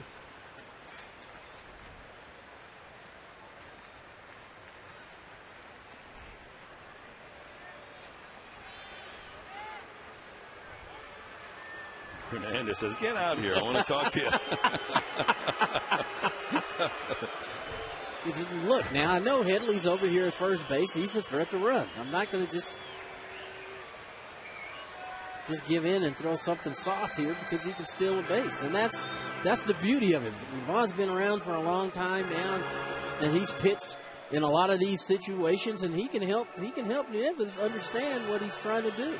He's basically calling his own game out there. 1 ball, 2 strikes the count. Outside target, Nieves. Ground ball, double play ball. There's one, and an easy 6-3 double play, and the inning is over. No runs, another hit. No runs. After 6, 2-2 the score.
Blazing Buffalo chicken, that's one of them. $5 all day, every day. Subway, eat fresh. Chris Denorfia has replaced Matt Stairs in left field. Stairs went 1 for 3, a key single in that 2-run 4th inning for the Padres for their pair of runs, while Ryan Zimmerman's 2 solo home runs accounting for the national scores against John Garland. Josh Willingham, Ian Desmond, and Roger Bernardina to bat for the Nats here in the 7th. Willingham has walked and struck out.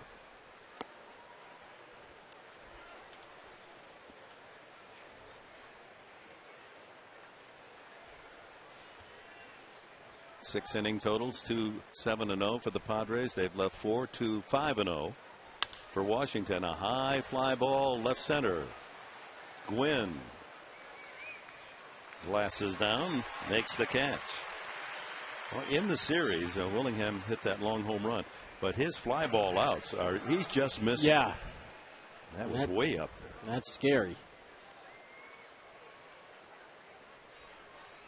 So 1 out, the 7th. Ian Desmond has struck out and bounced into a fielder's choice.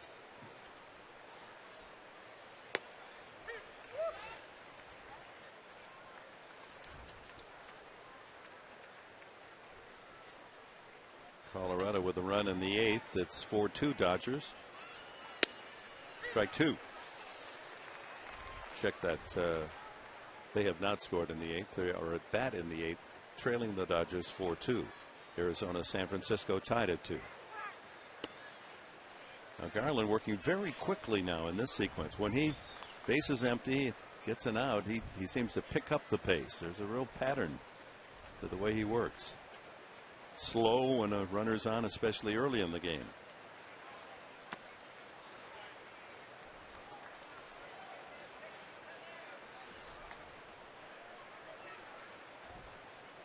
Keep pitching like he's pitching.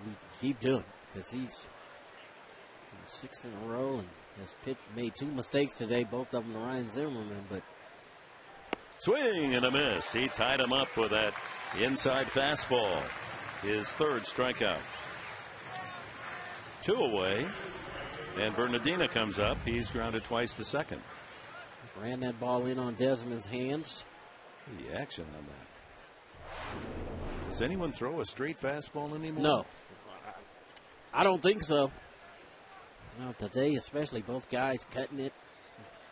running it. Keeping the hitters off balance. Garland's worked both halves of the plate. Levon exclusively has really worked one half. 2-0 to Bernardino. That was the 91st pitch of the game by Garland. Looking for his 7th consecutive win.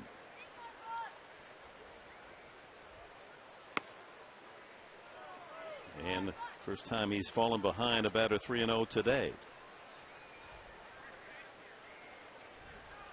Carlos Silva of the Cubs. Silva of the Cubs has won 7 in a row. Garland second, 6 straight. Bernardino about to toss the bat and head to first base, and called back by umpire Davidson.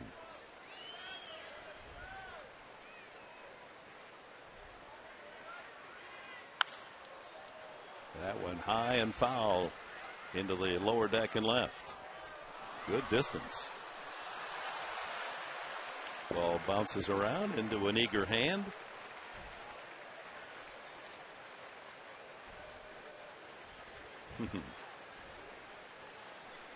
Generously gives it to a youngster there. Another foul. Garland had pretty much put on the fastball. And there, 3-2, enough confidence to come with a curveball. Joe Thatcher and Luke Gregerson warming up. At down swinging is Bernardino, the 4th strikeout for John Garland. 1-2-3 the story in the 7th for the Nationals. Time to stretch here at Petco.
.com.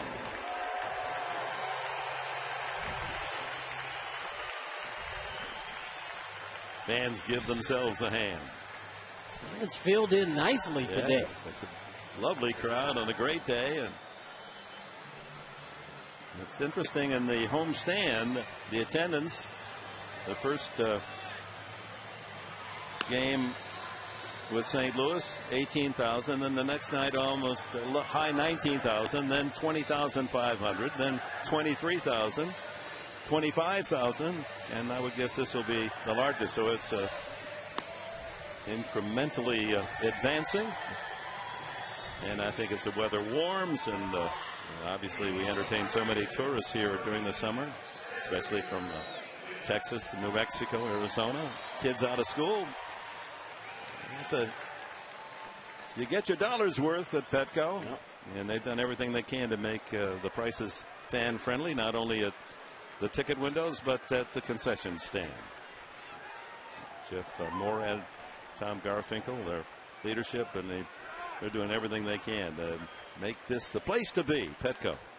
Tony Gwynn, first pitch, and he hits it to left center field. And that's going to fall for a base hit. So Gwynn with a couple of hits today, and once again, the Padres have the leadoff man on. Gwynn the first with more than one base hit. Everyone down, up and down the lineup with at least one, except for the man stepping in now, Lance Sawatsky. He didn't waste any time that time. Got a ball out over the plate, knew he would. See him stay back long enough and just line this ball in the left center field. That's a nice win. Sawatsky, they're looking for the sacrifice here with the score 2-2, bottom of the seventh. And a beautiful one. Zimmerman has only one play, and he drops the ball. Everyone is safe. A rare error from third baseman Ryan Zimmerman. He could pick up the ball and take a bite out of it. It was such a good bunt that it almost forced the miscue, because Zimmerman wanted to go to get the force at second, but the bunt was too good. Then he had to rethink, rehandle the ball, and dropped it. Sawatsky gets the bunt down, and you're right. His first thought was the second base, but knowing Sawatsky was getting down that line, he tried to regrip and dropped it, and then he had no play. Sacrifice to Sawatsky, no time at bat. The error to Zimmerman, the first error of the day. And meeting at the mound as Jim Riggleman comes out. He's got both a right and a left-hander warming up in the bullpen, and the Padres have announced that Luis Durango will be the pinch hitter. Doug Slayton and Drew Storen are the pitchers warming up. Hernandez convincing his manager he should stay in.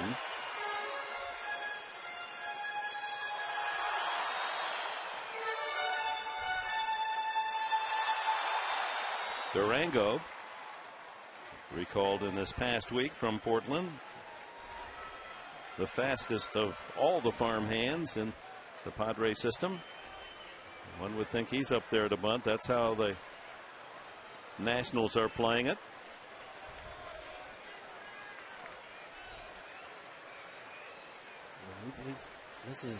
You want to get the bunt down the third base line. You want to make Zimmerman field it. And he does. Well placed. Zimmerman doesn't bobble this one. The out at first base. Kennedy covering. So a couple of successful sacrifices here in the seventh inning have moved runners to second and third with one out.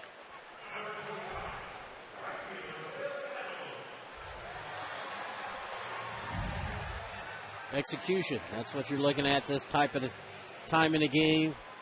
Zimmer not taking any chances. Drops, makes the play, gets the out at first. Riggleman back to the mound, so we will have a pitching change with runners at second and third, and one out here in the home half of the seventh.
Martin, the left-hander, and the Mission Fed Pitcher Profile brought to you by Mission Federal Credit Union. With record-breaking member growth, make your move. Open an account today. Yeah, numbers, pretty good numbers. Good ERA. Phone's hitting 286. And in this situation, yeah, he's looking for a ground ball or a strikeout. The infield's going to be in. Venable, lefty against lefty. Checks a swing. Did not go around. Venable has fly to left, fly to center. Padres would take either one of those and singled on the ground through the right side.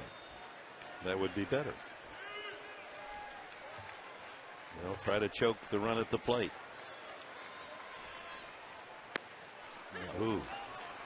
Nibbled the outside corner. No, that ball's off. And especially in these kind of situations. The game's on the line.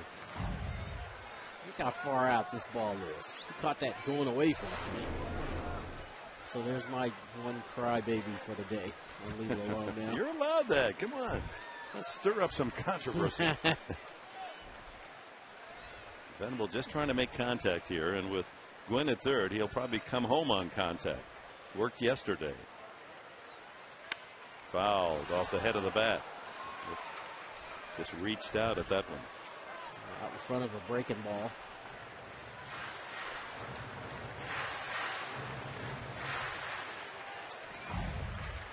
Take a look at this and see what pitch track thinks. It's kind of what I thought. Bob's going to tell me, hey, you got the angle, the camera's at an angle, I'm the one behind home plate, blah, blah, blah, blah, blah. And he's probably right, but. 1-2. And there's the snap throw, not in time. Gwynn alertly back, helped out by Glenn Hoffman. And that contact play, you're creeping down that line, waiting for contact. Davis comes up out of the chute. Plant that foot and you get right back. 2-2 tie, Gwynn at third. Zawatsky at second. And 2-2, the pitch. Swing and a miss, strike three. And Venable mad at himself, breaks the bat as he strikes out for the 57th time this year. So trying to show confidence in Venable. Manager Black doesn't send up a right-handed batter to go against the lefty. He goes left against left, and Venable can't find it. And there goes another maple. So it'll take more than an out as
San Diego Padres baseball brought to you by Lolitas at the park, where you can enjoy a wonderful evening. You know about happy hour. It's 7 days a week at Lolitas. Drew Storen, product of Stanford University. He would like to be a Padre fan because he lists as his hobbies collecting hats and bobbleheads. I wonder if he got a Headley bobblehead last night. Well, he comes in with runners at second and third, 2 outs. Jerry Hairston, the batter. Hairston 1 for 3. Tied at 2 here in the 7th. Up high, ball 1. Adrian Gonzalez on deck. Storen, 10th pick in the draft last year. Made it to the big leagues and finds himself game on the line, and he's got the ball. 22 years young. Up high, 2-0.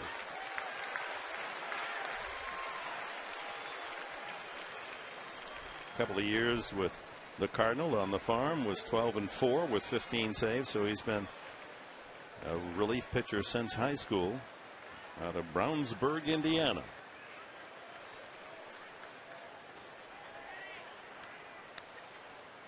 Hairston trying to pick one he likes, 2-0.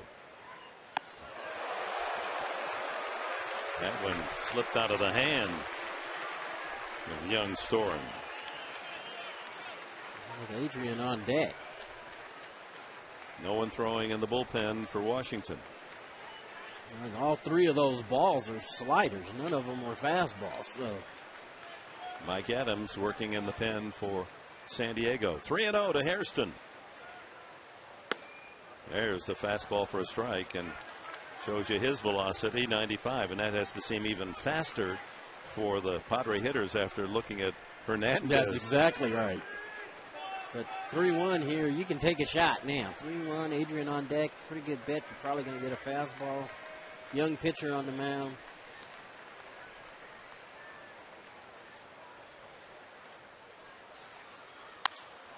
Out of play. Sailing deep into the lower tier. He did get a fastball. Not sure if it was a strike. Take a look. Fastball up in the zone. Yeah, ball 4. 6 miles an hour.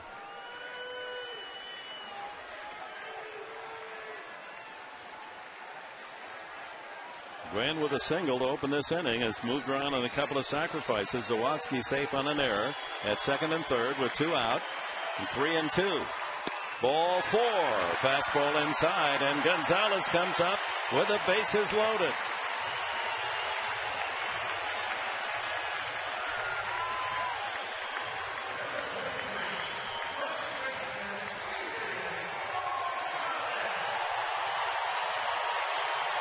Padres leading RBI man.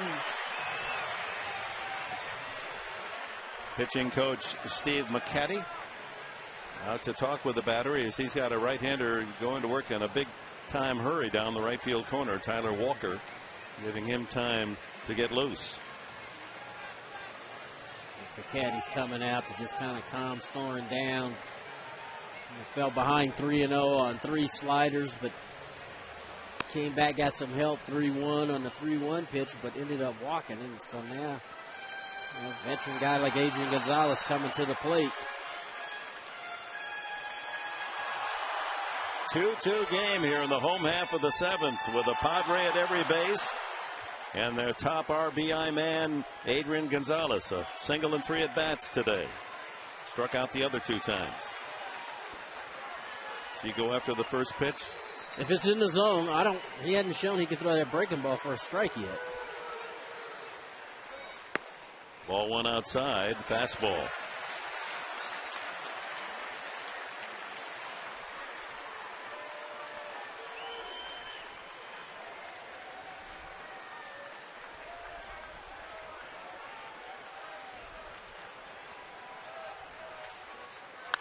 Out of play.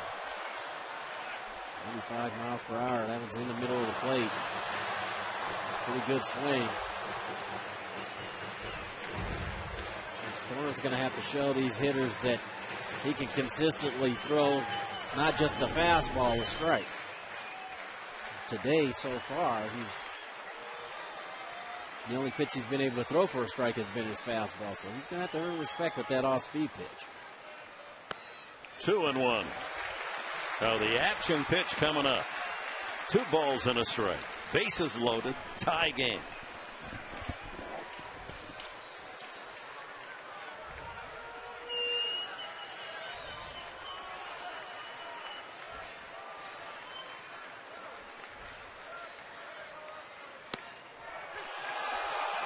Strike call. 2-2, and Gonzalez winces at that call.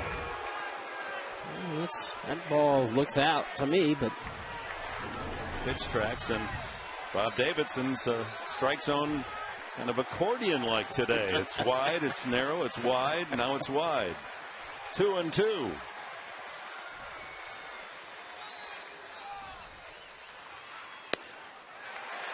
No strike. 3-2. So runners will be off. The joint will be jumping. Rookie on the mound's going to have to, like I said, he hadn't thrown that breaking ball for a strike, so chances are it's going to be a fastball. Throw another pitch out of the strike zone, you throw a run.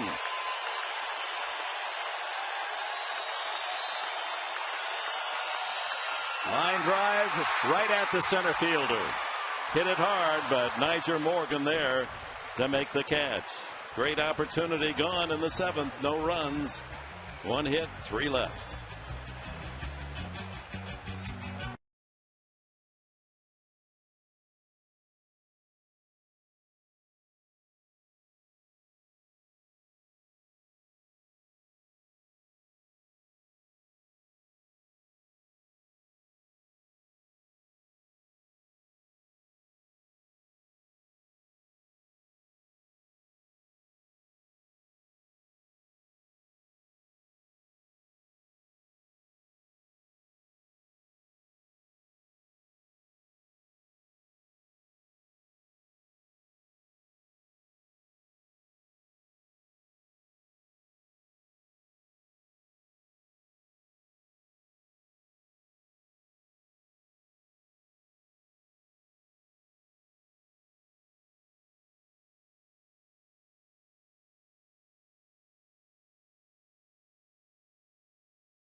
There's a Padre family, the fan of the game, brought to you by Fan Diego, your energy savings expert. For locations, visit fandiego.com.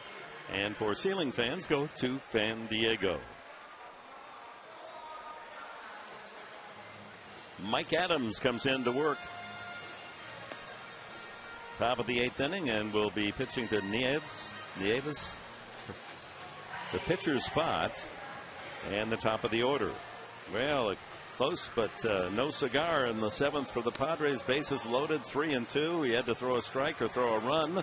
The rookie threw Storen, and Gonzalez got all of it, but lined it right at the center fielder. Oh, good at bat. He put a good swing on a ball. It just happened to be right at the center fielder. But still got a tie game, so still some game left to be played here. Still opportunities to put something together and possibly win this game. Nieves has grounded out twice today, as John Garland's day is through. 7 solid innings again, couple of runs, but both on home runs, only 5 hits. Struck out 4.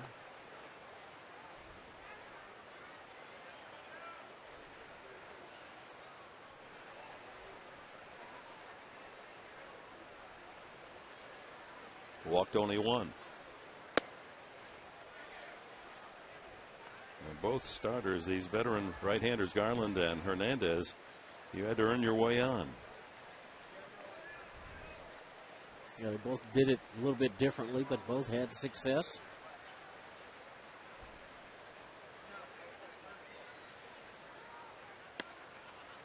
Two and 0. Adams pitched the 8th inning last night. Struck out 2. Allowed a looping single by Zimmerman.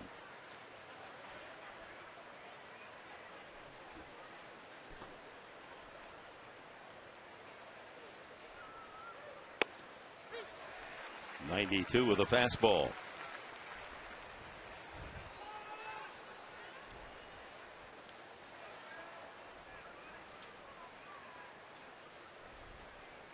Outfield playing over toward right field for Nieves, figuring he's not going to pull. Big gap in left center. On the corner, 2-2. Adams here working with the bottom half of the lineup, 8-9-1, before it turns over again. Dodgers have just won 4-3 at Colorado. Still tied at San Francisco 2-2 in the 7th. Chop to third. Tough little hop for Headley, and he gets him.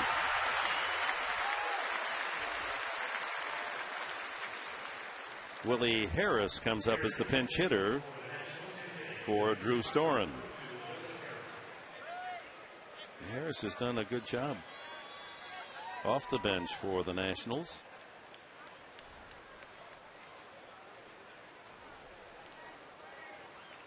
As a pinch hitter, he's 3 for 11, and he's knocked in 3 runs. There you see his overall average.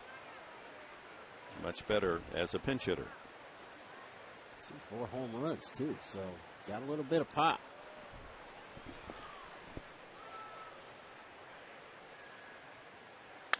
Line drive over the glove of Gonzalez into the corner. Venable hurries, and here comes. No, he's not going to try to go to second, and wisely so. Venable with a strike from a right field corner. He's played that ball extraordinarily well down in the corner, cutting off 2 or 3 balls in this series that might have been doubles. He got to this ball quickly. See Willie Harris fastball in. He turns it around, and see Venable get to it backhand. And Willie Harris had thoughts of going to second. And the throw is right there on the fly to Jerry Harrison Jr. So Harris jumps off the bench and delivers another pinch hit. Top of the order, Nigel Morgan.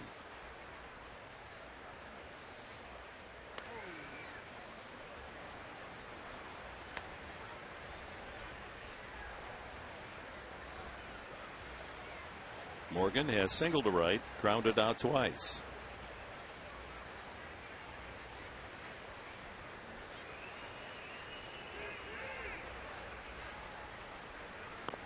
Oh, the ball gets away from Torrealba, and that'll serve as a sacrifice as the runner moves up. If he's crossed up or not on that pitch. It's ruled a pass ball. Like a sinker that just ran hard. He tried to catch this ball with the with the palm down instead of the palm up. And so maybe there was a cross up. He goes out and talks to Adams. So the Nationals, on a pinch single by Harris and a pass ball, have a couple of shots at taking the lead. Morgan with Adam Kennedy, another left-handed batter, on deck.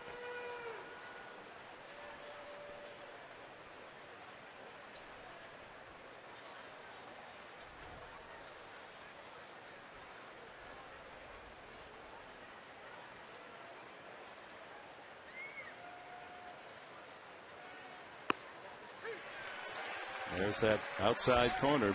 Davidson giving that one to Adams.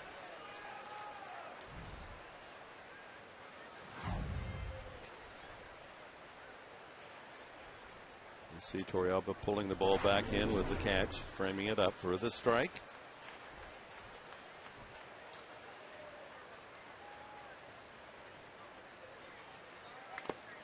Foul at the shin guards of the umpire. Nice job by Adams there, changing speeds.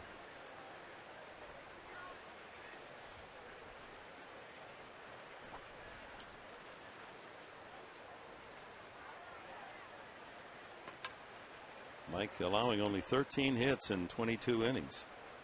14 now with a hit by Harris.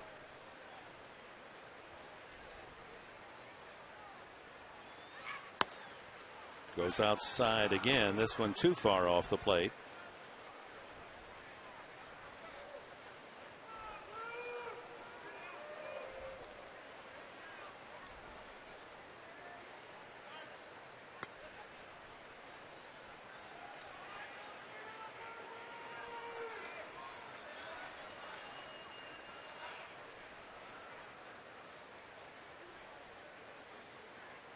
Strike three called. That one did appear to catch the corner.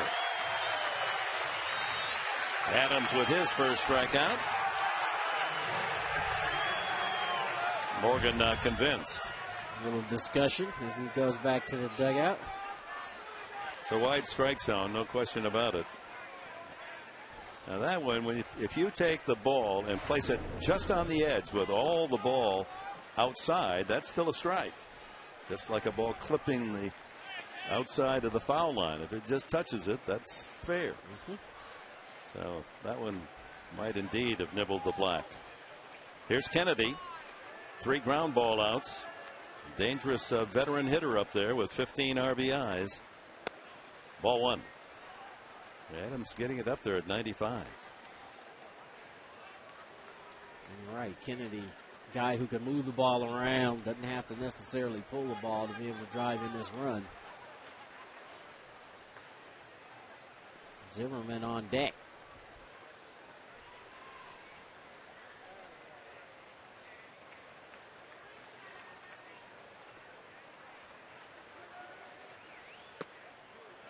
Two and 0. Yeah, you don't want to work around Kennedy and have Zimmerman come up. 2 home runs today. First inning to right field, his 100th career home run, and a blast to left in the 6th to tie it 2-2. That's where we stand with 2 outs and the runner Harris at second base.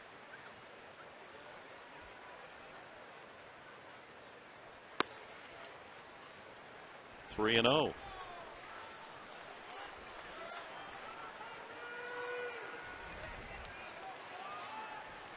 Kennedy looking down for a sign. Third base coach Pat Listock might green light this veteran hitter. Chance to give Washington the lead 3-0 if he gets one he really likes. That was up and in. Not a good pitch to. You're guessing out over the plate. 3-1. It really takes some gumption offensively to want to swing at a 3-0 pitch. Some guys have it. Yeah, I always felt like 3-1 was going to be just as good as 3-0. So, why would you want to chase something possibly out of the zone 3-0? Trying to be too aggressive. So most hitters are going to take 3-0. Now 3-1, now that's a different story. Now it's a pitch. You get a ball in the zone, you can be very aggressive with it.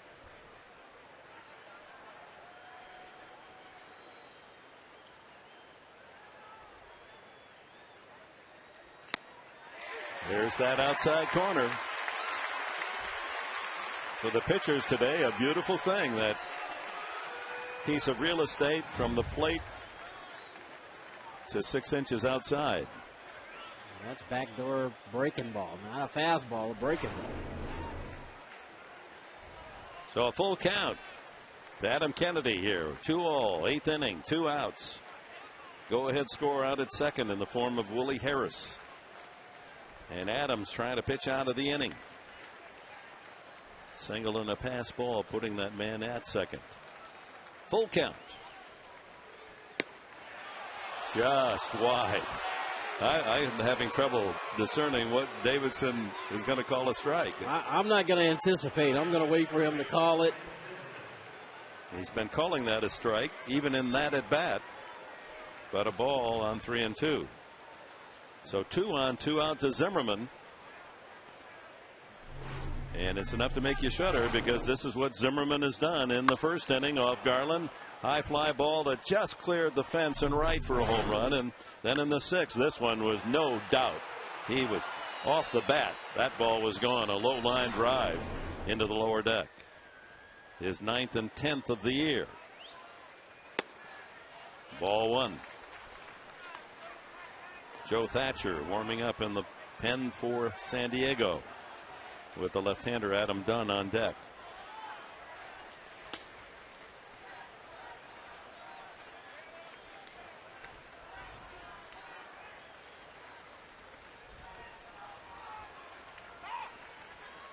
First and second with 2 outs to Zimmerman.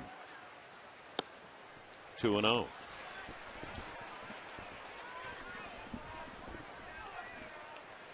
With Adams, sometimes it's just like unexpectedly, he can't find the zone. And then, for 2 pitches, it'll look like,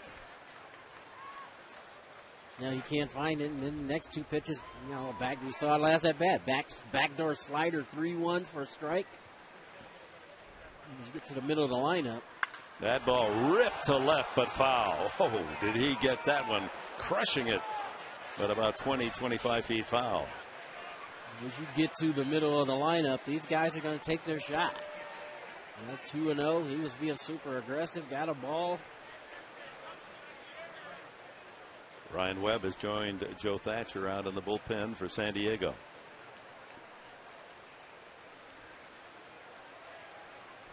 Adams treading some dangerous waters here in the 8th. Zimmerman 2-1. Swing and a miss. A slider. 2-2. Harry Alba let him know. Good pitch. Starts it in the zone. Finishes down in the zone.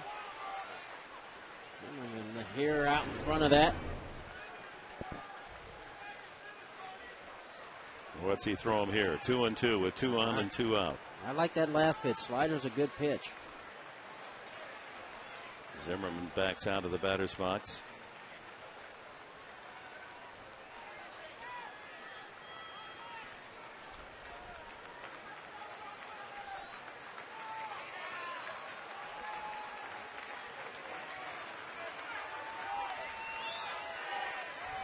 Swing and a miss, strike 3.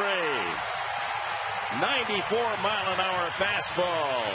Down goes Zimmerman, and out are the Nationals in the 8th inning. They leave 2 on. A dangerous spot avoided by Adams.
The late in June, Wednesday, June 30th. I'd like you to go to Padres Youth Camp Day. First pitch is at 12:35. A special pregame kids activities. Save on your tickets for Youth Camp Day at Padres.com/promo.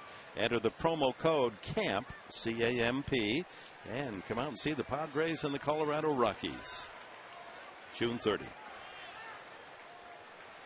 Tyler Clippard comes in to work the 8th inning, and Chase Headley looks at a strike. Headley a single in 3 trips this afternoon, will be followed by Chris DeNorfia and Torrealba. Unusual, as we mentioned yesterday, a relief pitcher to have that many wins and losses. And it's his game as Headley pops it high in the air, shallow in center. Morgan another put out.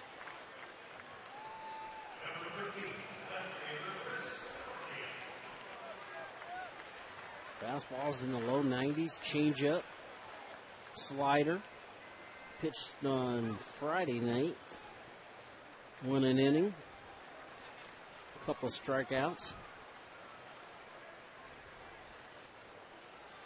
He has walked a few, about 4.5 per 9 innings, 16 walks in his 32 innings.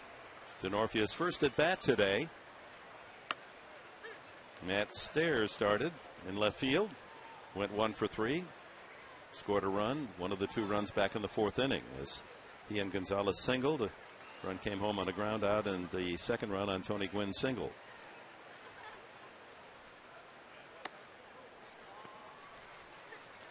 Ryan Zimmerman has provided the productive punch for Washington with a couple of home runs. Had a chance for much more in that last inning, but Adams able to strike him out. There was a change.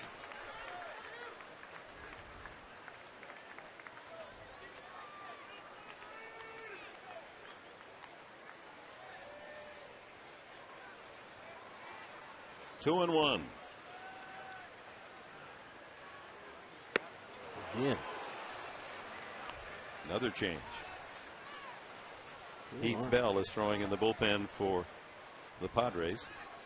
Clipper gets real good arm action on that changeup. It doesn't seem to get there.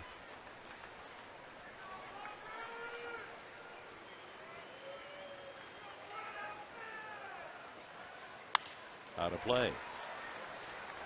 Got an interesting delivery, Clipper. It almost looks like he's stumbling as he takes that step toward the plate. That one was smoother than the previous couple. And that foot kind of hangs in the air as it's reaching for home plate. Curveball, he lays it off the high breaking ball, and count goes 3-2.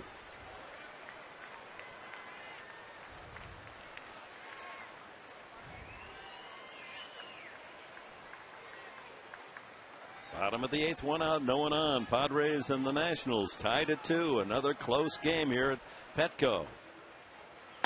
Ball 4, DeNorfia. Good at bat. 1 out walk. Brings up Yorvi Torrealba. And this comparison brought to you by the San Diego County Toyota dealers. This comparison, the bullpen of a year ago, last in the majors, 5.04. Way too generous, down to 15th. So they improved dramatically, 3.87 this year. You see the Padres second in the major leagues, first in the National League with 2.93 ERA in the bullpen. Good base runner, DeNorfia at first.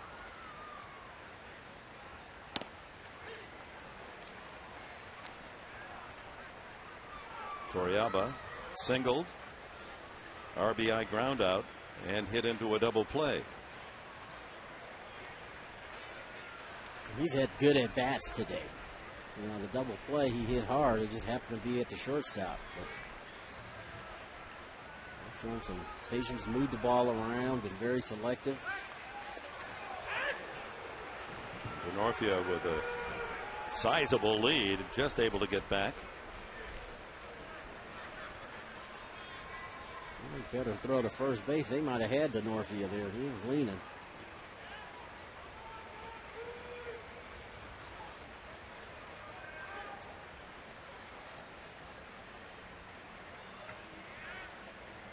A little safer lead.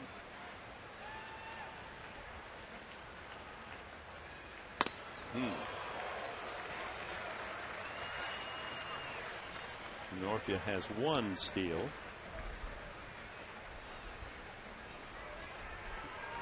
One for one.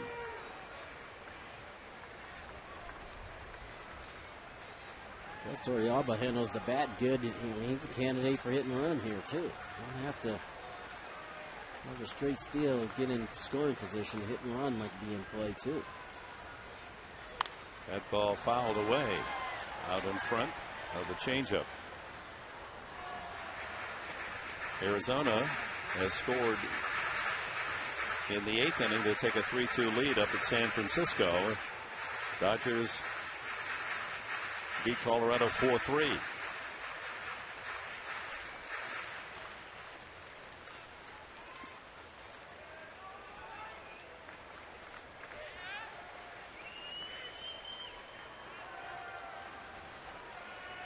One and two. Keep it down and gives the target outside.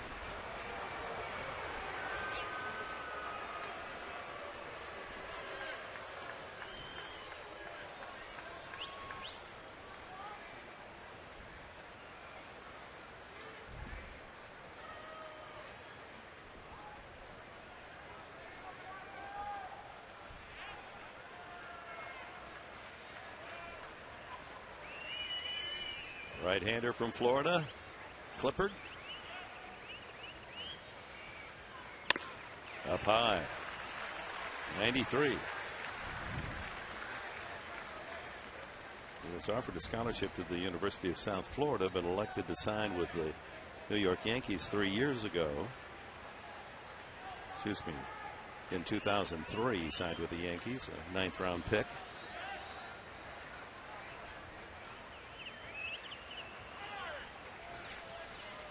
25 years of age.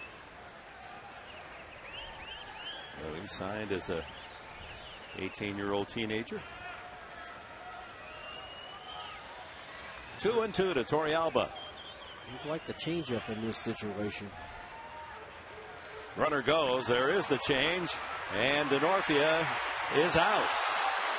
Looked as if he got by the tag, but wasn't quite to the base. So strikeout, double play as Denorfia wiped out trying to steal, and that's it for the Padres in the 8th inning. We go to the 9th. Score still tied. Nationals 2 and Padres 2.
Dunn, power to all fields. Willingham, power to all fields.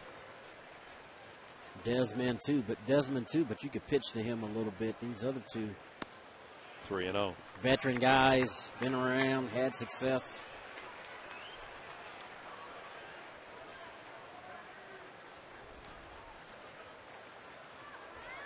Dell taking a deep breath as he backs off the mound and now back up on top.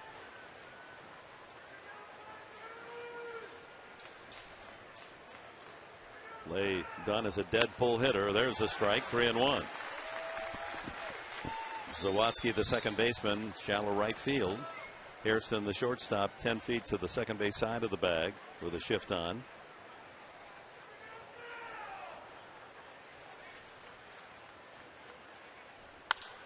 And he finds a hole anyway between short and second, and Gwynn has to hustle to cut that off and get a throw in. And Dunn with a leadoff single.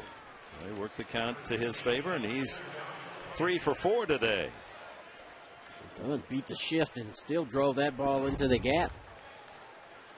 It was out over the plate, and he hooks it right between short and second. 5 for 12 in the series, Dunn.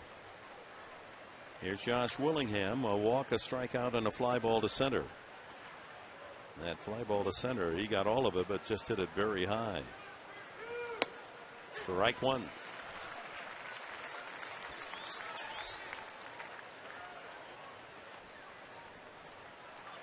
So the two starters, John Garland and Livan Hernandez, really matched up well. Each left the game, allowing 2 runs.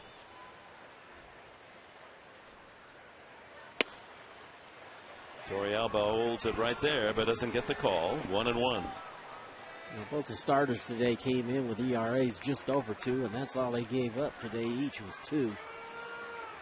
True to form, both of them. Both pitched well. Shane Spieth did a good job to keep the hitters off balance. In the dirt. So 2 balls and a strike now to Willingham, like Dunn at first base, and like Zimmerman, who has 2 home runs today, has hit 10 this year. It's pretty impressive, isn't it? You got your 3rd, 4th, and 5th hitters all with 10 home runs. And we're not out of May yet. Yep, all of them threats to hit the ball out of the ballpark. You got to pitch to them. Out of play. And especially Willingham. I mean, we've seen what Adam Dunn has done over the years. 30, 40 home runs.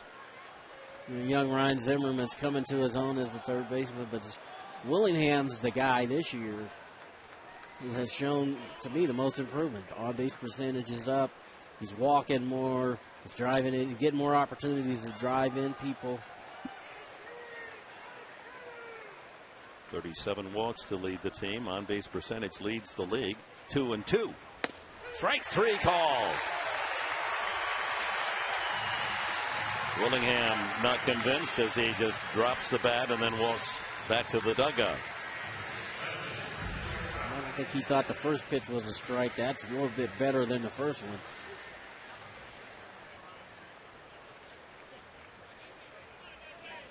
Yeah. That reaction about says it all for him as a hitter today. You don't see any of the pitchers today throwing their glove down. No, you don't. He's been the pitcher's friend. In the dirt, a good block by Torrealba.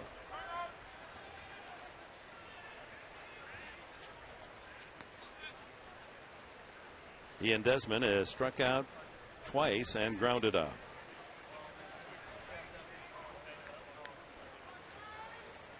Well, you can see why they're really high on this young shortstop. He's only 24. He's got the total game.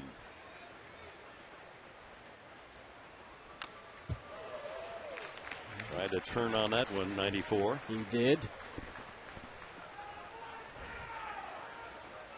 He's Bells. Knows this is the only inning he's going to go, so it's almost like a closing situation as far as he's concerned. He's going to come in and go 1 inning. Pitcher spot comes up third when the Padres hit, so. 2-1 again. Arizona scored a couple in the 8th inning to go ahead 4-2, but the Giants have already come back with one in the 8th, and they're still at bat. Into that Arizona bullpen that's been the Achilles of that ball club. 2-1 from Bell. That one hit high and into the right field corner goes Venable. Fair territory. His throw back to first base and gets by Gonzalez. They had a chance for a double play. If that throw's on target, Dunn was too far towards second. Dunn, I don't think thought that ball could be caught, and he started out running and stopped at second base. And if this throw is on line, see Venable over to get in the corner in a hurry. If this throw is on line, Adrian's going to put the tag on him, but unable to come up with it. Shallow part of Petco at 322, and Venable not quite able to get it there. Gonzalez trying to grab the ball and make the tag. First pitch inside to Bernardina. 0-2 out here in the 9th inning. Dunn still at first base. Padres in the bottom half of the 9th will have Torrealba, Gwynn, and Zawadzki all scheduled. Ground ball to short. Hairston across the diamond for the out, and the inning over. So Bell works out of the 9th inning. Here come the Padres, bottom of the 9th. A 2.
Another tight one at Petco. Reminder, fans, you can help send your favorite Padres to the 2010 All-Star Game and receive 20% off or 2-for-1 Padre tickets when you vote online at least 25 times at Padres.com. Remember to vote early and often for your San Diego Padres at Padres.com. 20% off or 2-for-1.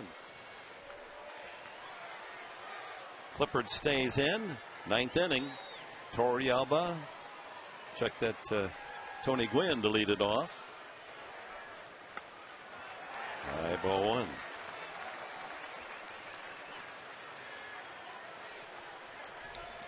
Torrealba in the last inning on the strikeout double play.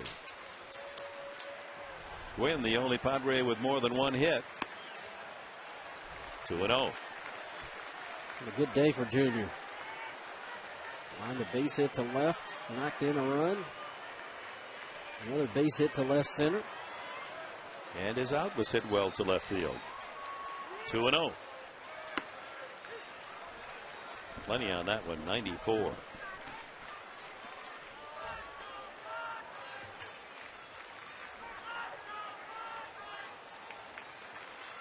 Fourth pitcher used by Washington, Tyler Clippard. 3-1. You can see why he has that 7-3 record. He's not just a one-inning pitcher. Jim Riggleman uses him multiple frames. It's his ball game, just as Heath Bell is the pitcher of record now for the Padres. 3-1 at the knees.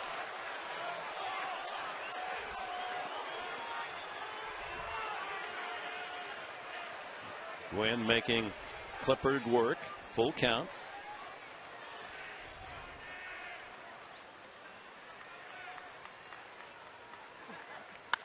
High fly ball. Right center fielder Morgan streaking into right center and makes the catch. Yeah, Bernardina, the right fielder, didn't see that ball right away, and Nigel Morgan came running in. Even with the glasses, he had trouble seeing that ball, so Morgan had to come in and make the play. So Lance Sawatsky steps in. Pop to third. Second baseman Kennedy, as it turns out now, made a perhaps game-saving catch of a pop fly out in right center field with Gwynn in scoring position at the end of the fourth inning. If that ball drops, it's a run, and the inning continues. David Eckstein on deck. Wave and a miss at a changeup. Clippard has developed that changeup. That's not only can he get the fastball up there in the mid-90s, but now you take 15 miles off of that and throw a changeup at 79, 80 miles an hour. And a swing and a miss. A 3-pitch strikeout. Sawatsky gone. Eckstein is called back. And it's Oscar Salazar that's going to come up to hit.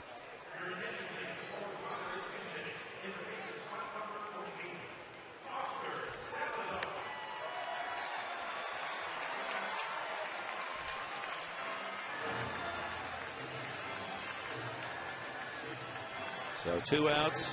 Salazar struggled as a pinch hitter.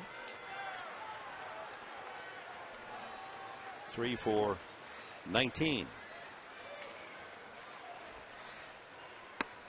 Takes a strike.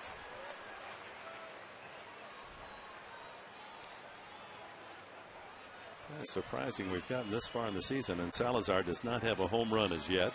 He's got some punch. Strike 2.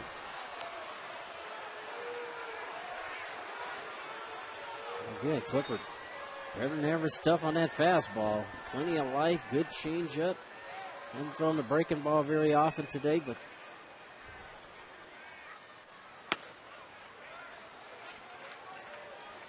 he's got plenty of life on that fastball.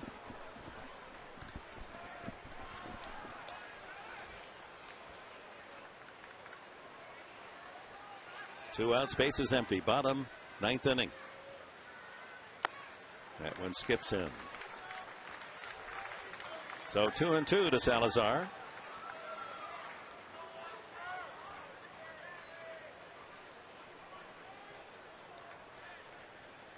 Part-time starter. He's worked his average up to 246.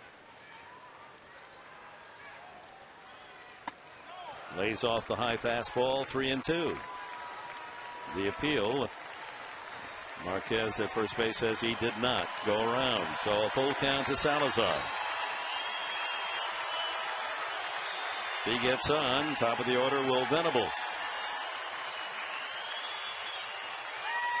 Swing and a miss, and he threw the change as Clippard strikes out 2 more in the bottom of the 9th inning. We go extra innings, tied at 2.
been dealing here, and this changeup that he throws, look at the arm action on that. And you see Oscar Salazar jumping out there, ready for a mid-90s mile-per-hour fastball. Instead, he gets an 80-mile-per-hour changeup, and you can see why he's having success today.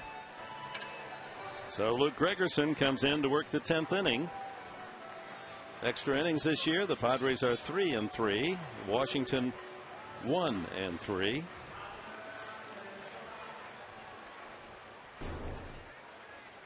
Gregerson reversing roles with Heath Bell. Usually it's Luke preceding Bell.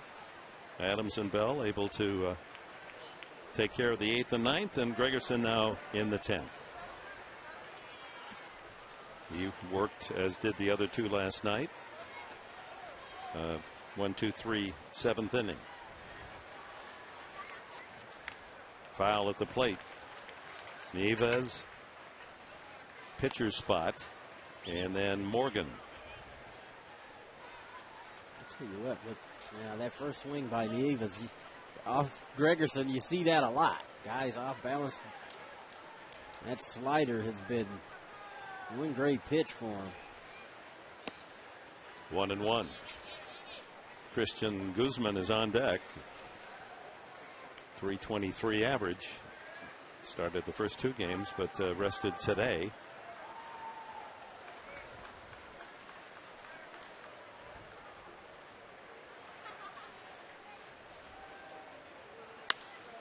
Fly ball center field. Gwynn has a beat on it for the first out. And Guzman comes up to hit.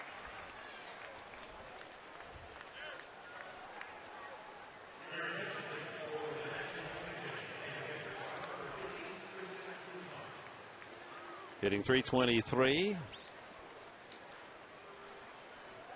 No home runs and 16 runs batted in. Batting left-handed .282, right-handed .400.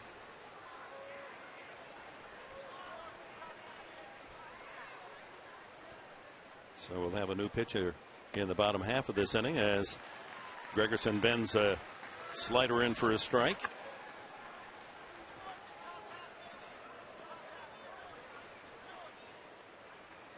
Sean Burnett throwing in the bullpen for the Nats. Ground ball pulled to first, and a good stab by Gonzalez. Gregerson covering for the second out. Nice play by Adrian Gonzalez.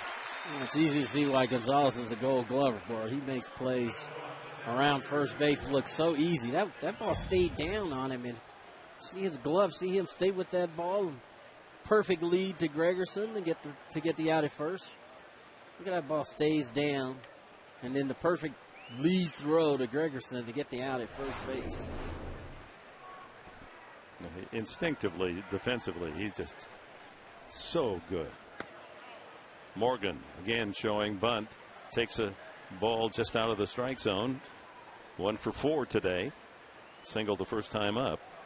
Grounded out twice and struck out. Headley guarding the line in on the grass at third. Strike.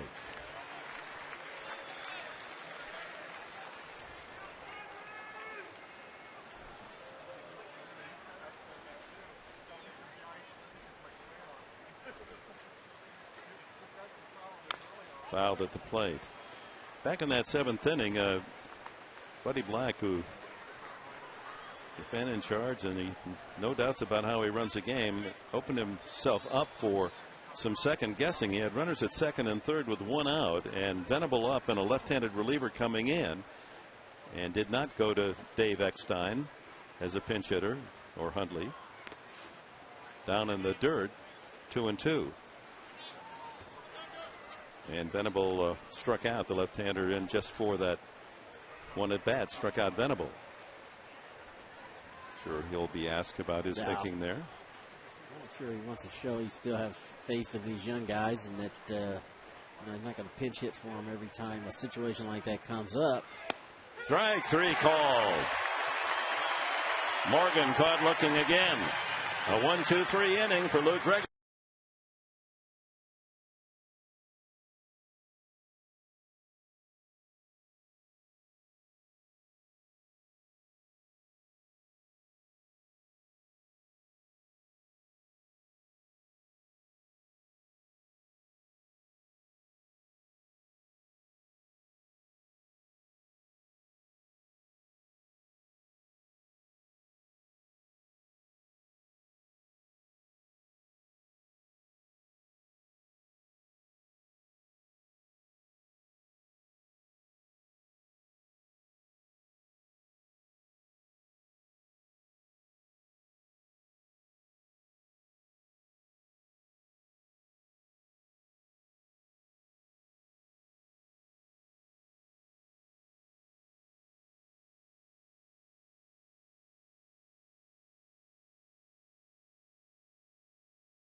Have that terrific pick six plan for you. Each pick six plan includes 6 games. You choose the games, you choose where you want to sit, and you'll get a choice of 2 free hot dog and soft drink vouchers with it, or a ticket to the MLB Fan Fest. So call 619-795-5555 for your Padres pick six plan today. Lots of great games ahead.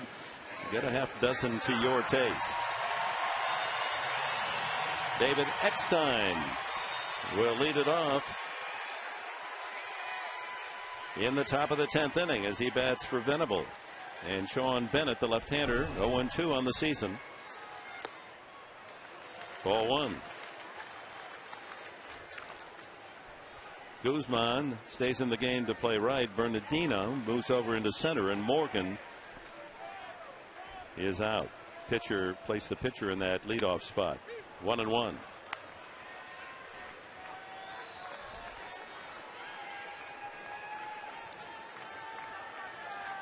Fifth pitcher used by Rinkelman today. 10th inning. 2-2 tie. Popped up. Shallow and right. Second baseman Kennedy calling, and last minute Guzman calls him off and makes the play. Guzman showing some leadership out there. Kennedy having a little bit of trouble with it. Guzman calls him off late. I wonder how many games he's played out there in right field. He's pretty much shortstop, second baseman. I have to dig and find how many games he's been out in the outfield. But got that big outfield glove. It just looks weird. He's used to having that little infield glove. Up at San Francisco, the Giants tied it in the 8th. Arizona scored in the top of the 9th. It's 5-4. Giants last at bat. Hairston. Down low, ball 1. Side wheeling southpaw. Sean Burnett. 0-2 out of the bullpen this year. It's 24th appearance. Guys tell me Guzman's played seven appearances out in right field. He's been a shortstop, second baseman, and right fielder. So our guys doing a great job passing information. Outfield very deep, protecting against the extra base hit. 2-1 to Jerry Hairston. Single and a walk, 1 for 3 today, with Adrian Gonzalez on deck. Big moment in this game. 7th inning, bases loaded, and 3-2 on Gonzalez, and he hit it right on the nose for an out. 3-1 to center field. I think you have to see Clifford get out of there. He was pretty impressive. Burnett's a little bit different, sinker slider, different angles, left-handed, but not. Ground ball by Zimmerman into left field. Ball caroms out into shallow left, so the shortstop has to go out and get it. By the time he does, Hairston stomps on second with a double.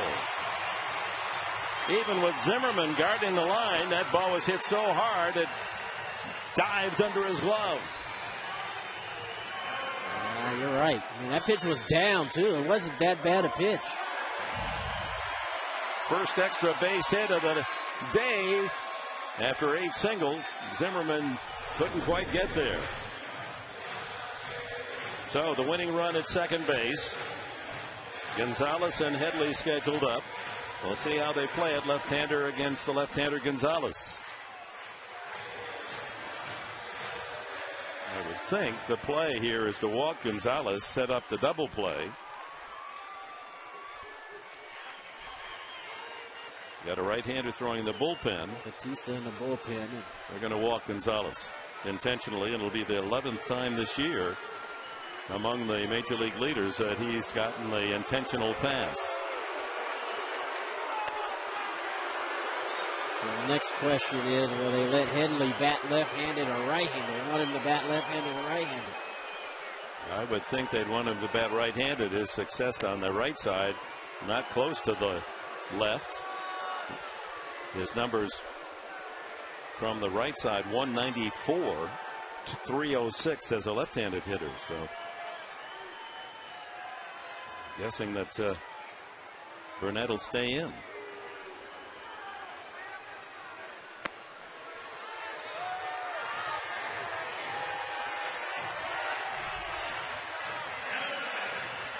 In fact, Headley, 19 RBIs this year, all of them coming left-handed. I'm sorry, that's not correct. 12 of them left-handed, all 3 of his home runs left-handed. So they turn him around, make him hit right-handed. He is hit into 6 double plays, more than any Padre. 3 from the right side, 3 from the left. 2 on. Winning run at second. 1 out. Bottom of the 10th. Padres trying to close out the week. This Sunday game with a win. Ball 1. Take another series. And these are the kind of at-bats where I like to call them grinder at-bats. You got to make that guy out on the hill work. This isn't one of those situations where you want to be hitting the pitcher's pitch. You want to wait him out and get your pitch. 1-1. Giants have tied Arizona with a run in the 9th, and they're still up.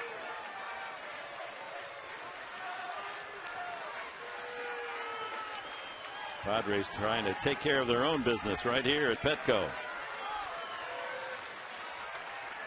Headley looking for the game-winning hit.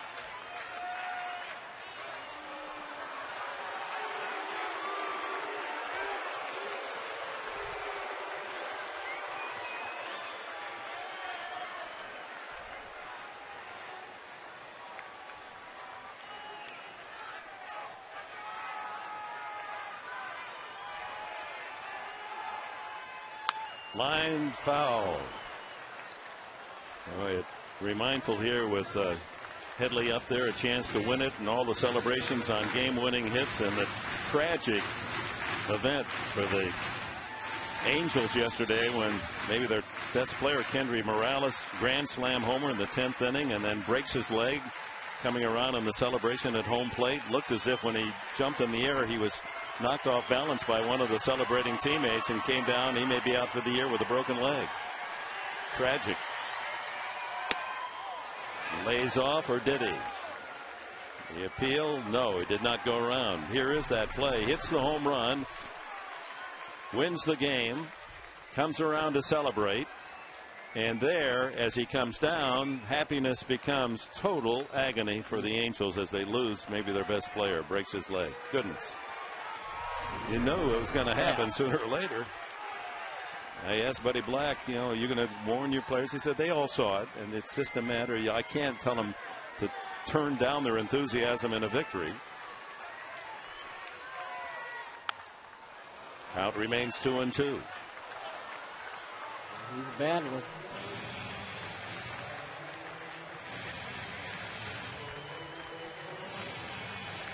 Good situation.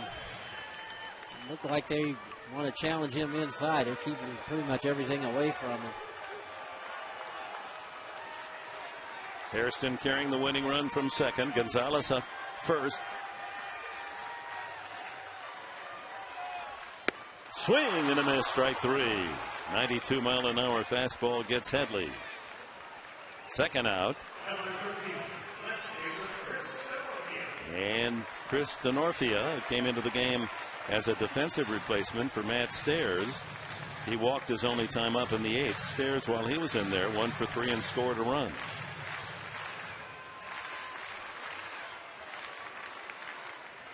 So Denorfia, chance to win it.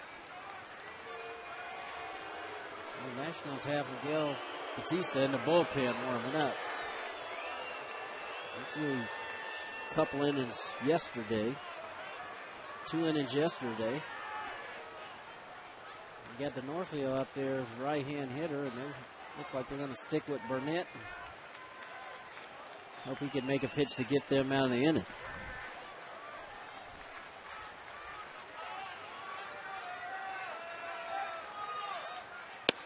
Ball 1.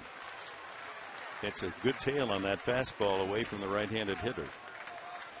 One thing that Denorfia has shown, he isn't afraid to go the other way. So, those sink piece running away, you can take that, try to shoot that to right field.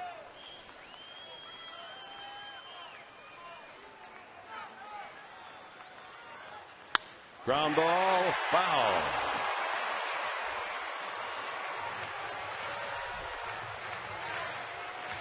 Actually, a low line drive that just skimming, but well foul.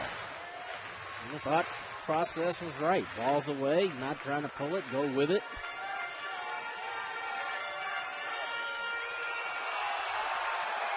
Well, these 28,591 at Petco on this sunny Sunday, and drawing another tight tussle.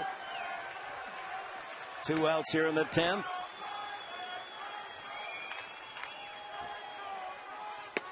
Outside, 2-1.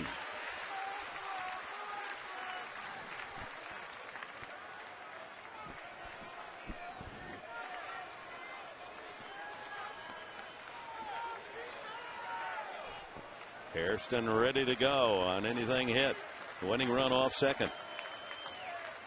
Ground ball right at the second baseman Kennedy. He flips the short way for the force out, and we go to the 11th inning with the dangerous hitters coming up for Washington.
An MLB All-Star Fan Fest July 9th through 13th at the Anaheim Convention Center. Fan Fest, the world's largest interactive baseball theme park. The entire family will enjoy it. You participate in baseball clinics, free autographs, and much more. So visit MLB.com for your MLB All-Star Fan Fest tickets. Well, defensive changes for the Padres as we go to the 11th inning. David Eckstein stays in at second base with Zawadzki moving over to shortstop. And the shortstop, Hairston, moves out to right field. Gregerson back to work his second inning. Will face Kennedy, Zimmerman, and Dunn. 3 tough hitters. 2 of them left-handed. Kennedy 0 for 3 and a walk. Way out in front of a changeup. Great pitch. I don't see him throw that too often. Usually it's fastball, slider, but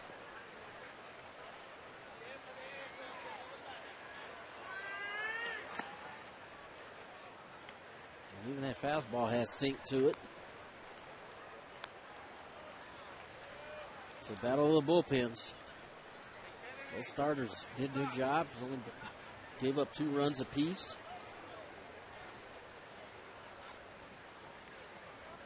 Gregerson into his second inning hasn't gone beyond 1 inning very often this year.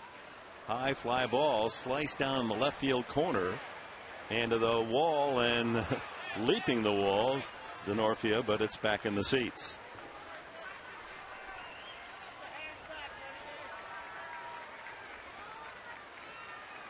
2 balls, 2 strikes. Kennedy on deck, looming Ryan Zimmerman.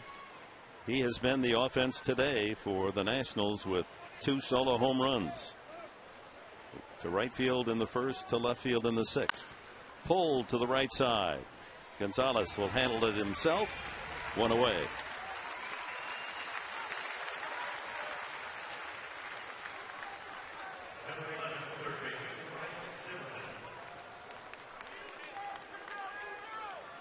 And here he comes with his 9th and 10th home run in the bank today. Raising his average up over 300 with 2 long balls. Grounded out and struck out.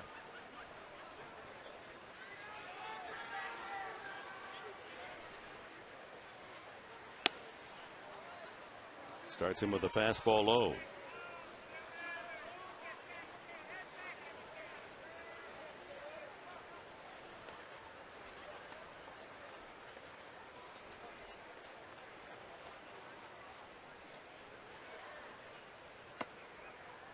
Another fastball, 2-0. He's the type of guy you don't want to get behind in the count on. He will take a shot, which means he will look for a ball in his area, a ball that he feels like he can put a good swing on and take his shot at it. And he does there, pulls it foul. And as they gain experience, it really doesn't matter what the pitch is, fastball, slider, change. Just learn to look for a ball in your area, and if you get it in that area, you go ahead, you take a shot, take a swing at it.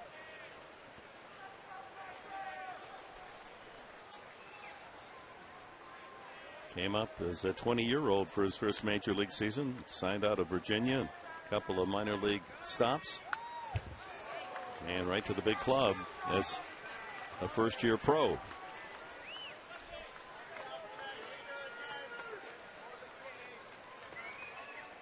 And in his 5 years, hitting .284. As we've mentioned, his 100th and 101st home run at only age 25. 2-2 from Gregerson. Strike 3. He knew it. Second strikeout for Gregerson. One of those situations. He's sitting on a slider. He throws him a fastball. Nothing you can do. That's the great combination, because that slider he'll throw at the knees and then down the dirt. So if you're thinking slider, you're waiting for that thing to drop. And it just stays right there. At the knees. And he knew it. Adam Dunn, 3 hits today, all singles. And a ground ball to second.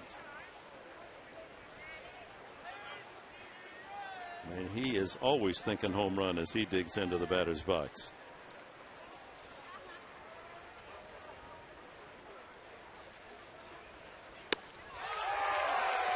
Changeup.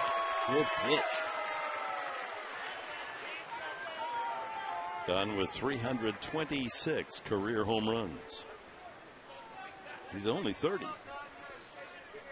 That's what's. I heard you say that, and it seems like he's been around a long, long time, but only 30 years old. Still a lot of production left.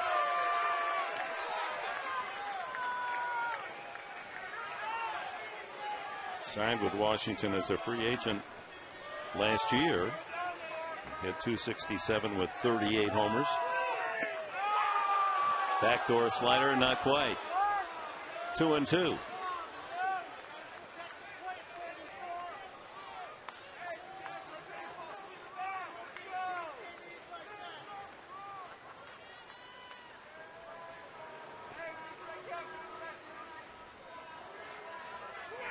Swing and a miss. Strike 3 with a slider.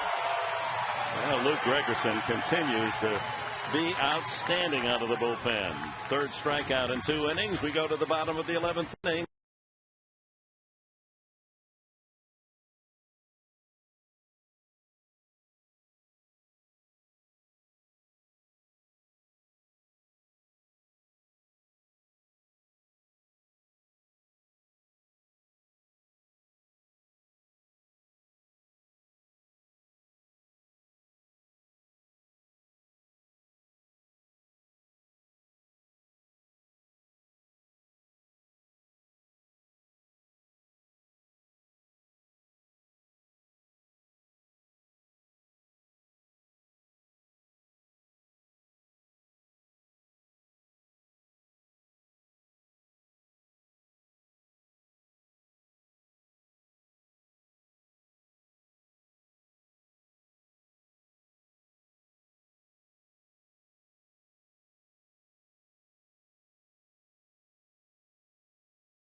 Back at Petco with the score tied at 2, bottom of the 11th inning, and Sean Burnett into his second inning of work. Former #1 draft pick of the Pittsburgh Pirates sends in a strike.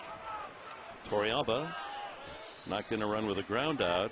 He is singled, grounded into a double play, and struck out into a double play. So 1 for 4 for the Padre catcher. 1-1. Burnett came over to Washington in a mid-year trade last year from the Pirates, along with center fielder Niger Morgan, in exchange for Joel Hanrahan and Lastings Millage to the Bucks. Out of play.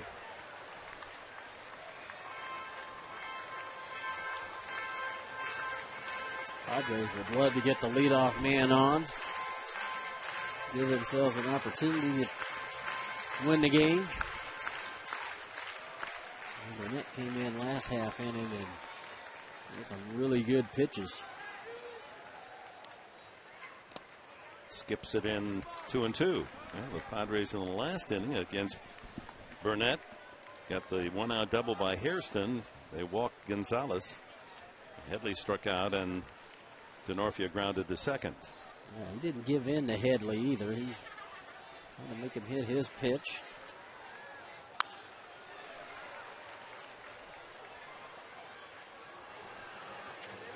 Tomorrow night, 6:30 our broadcast time here on for San Diego. The Mets in town Monday night, Tuesday night, Wednesday afternoon, a 3:35 game.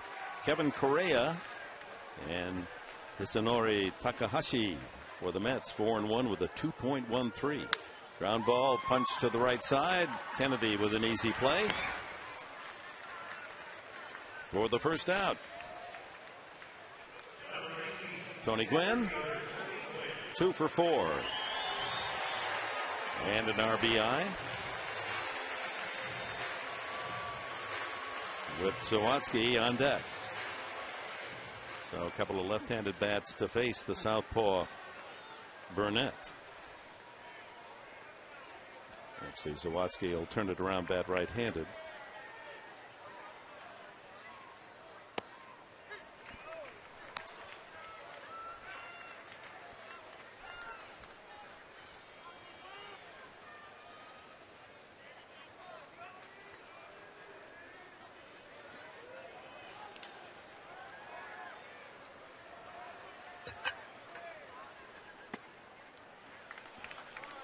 A ball and a strike to Gwynn.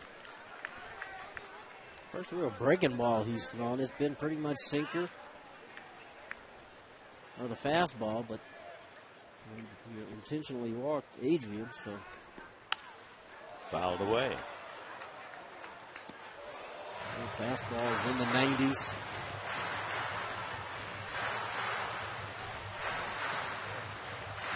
Anthony's trying his best not to pull a ball. He wants to try to hit that ball on the left side of second base. So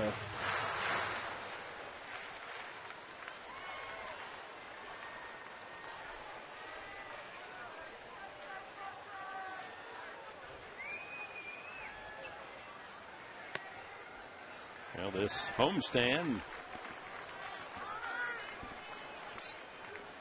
has featured a 13-inning game.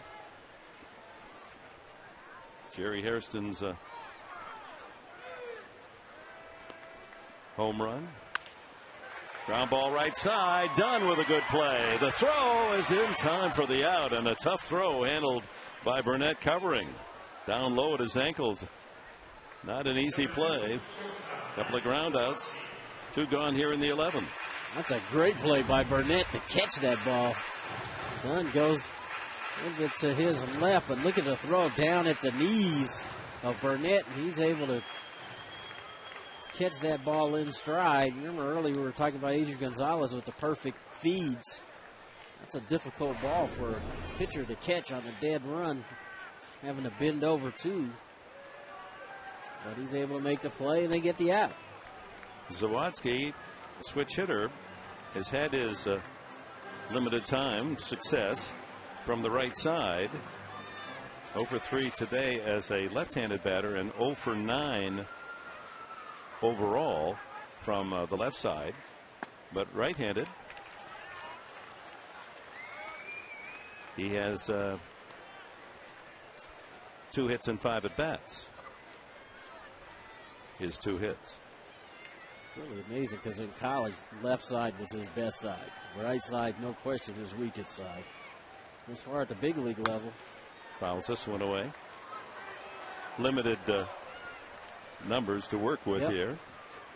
But first major league hit was right-handed. And I remember giving him the business because he was so much better left-handed in college. Isn't it ironic? Your first major league hit, you get right-handed. 1-1. Grounded up the middle, deflected towards second. Can Dunn make the play? No, he throws it away, and it may go. Yes, it got into the dugout, and Zawatsky gets second base. Well, there's a break. As Burnett deflected the ball exactly between first and second. Kennedy going to his right had to stop, go back to his left, tried to hurry the throw. And it's an infield hit and an error.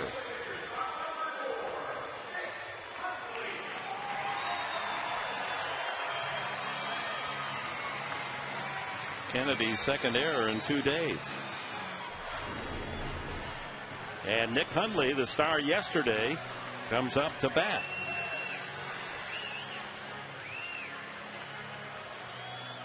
Home run, 3-run homer, and a long triple to left center. And he will not get the chance to hit against the left-hander, Burnett. Pitching change being made, and it's brought to you by the Mark Condos, luxurious downtown San Diego condos from the 300,000s. Go to the Mark, SanDiego.com. Matt Capps.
A bullpen ace for Washington, and this pitching profile brought to you by your local San Diego Ford dealers. Capps leading the National League with those 17 saves, 3 more than Heath Bell. Has taken a loss, 263. So opposing hitters have been able to put a dent into his delivery, and he comes in with 2 on, or 1 on rather. Zawatsky on an infield hit and an error, representing the winning run with 2 outs here in the bottom of the 11th inning. And Nick Hundley at the plate. Alberto Gonzalez goes in at second base on the double switch. Comes out swinging.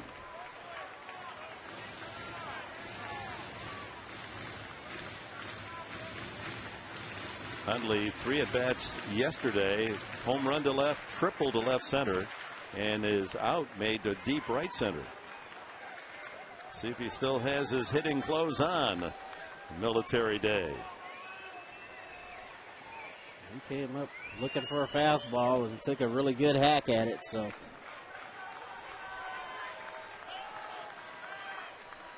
Zawatsky the winning run at second.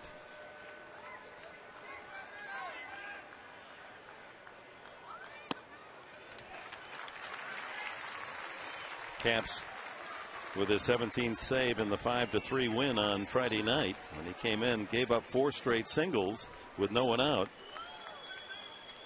Winning run on, and then struck out Stairs, Venable, and got Eckstein to ground out to save the win.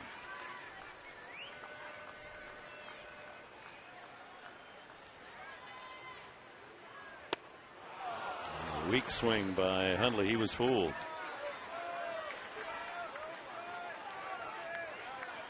And a lot of times in this situation, you're looking for that straight fastball, but closers, setup guys are used to sinking it, and that just started out like a straight fastball, and the bottom fell out of it.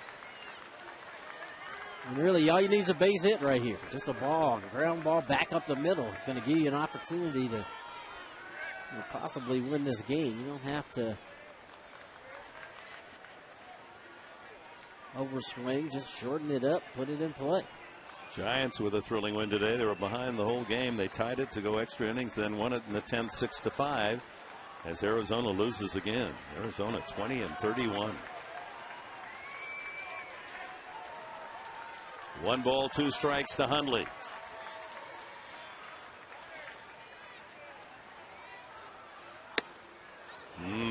Oh, plate umpire Davidson has called that a strike more often than not.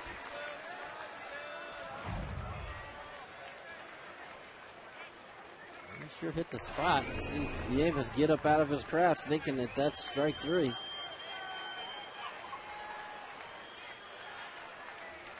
Sawatsky with his lead, 2-2 with 2 outs here in the bottom of the 11th. Caps delivers. Line drive, base hit. Sawatsky around third. He will score. Hundley has done it again. Padres win it 3-2.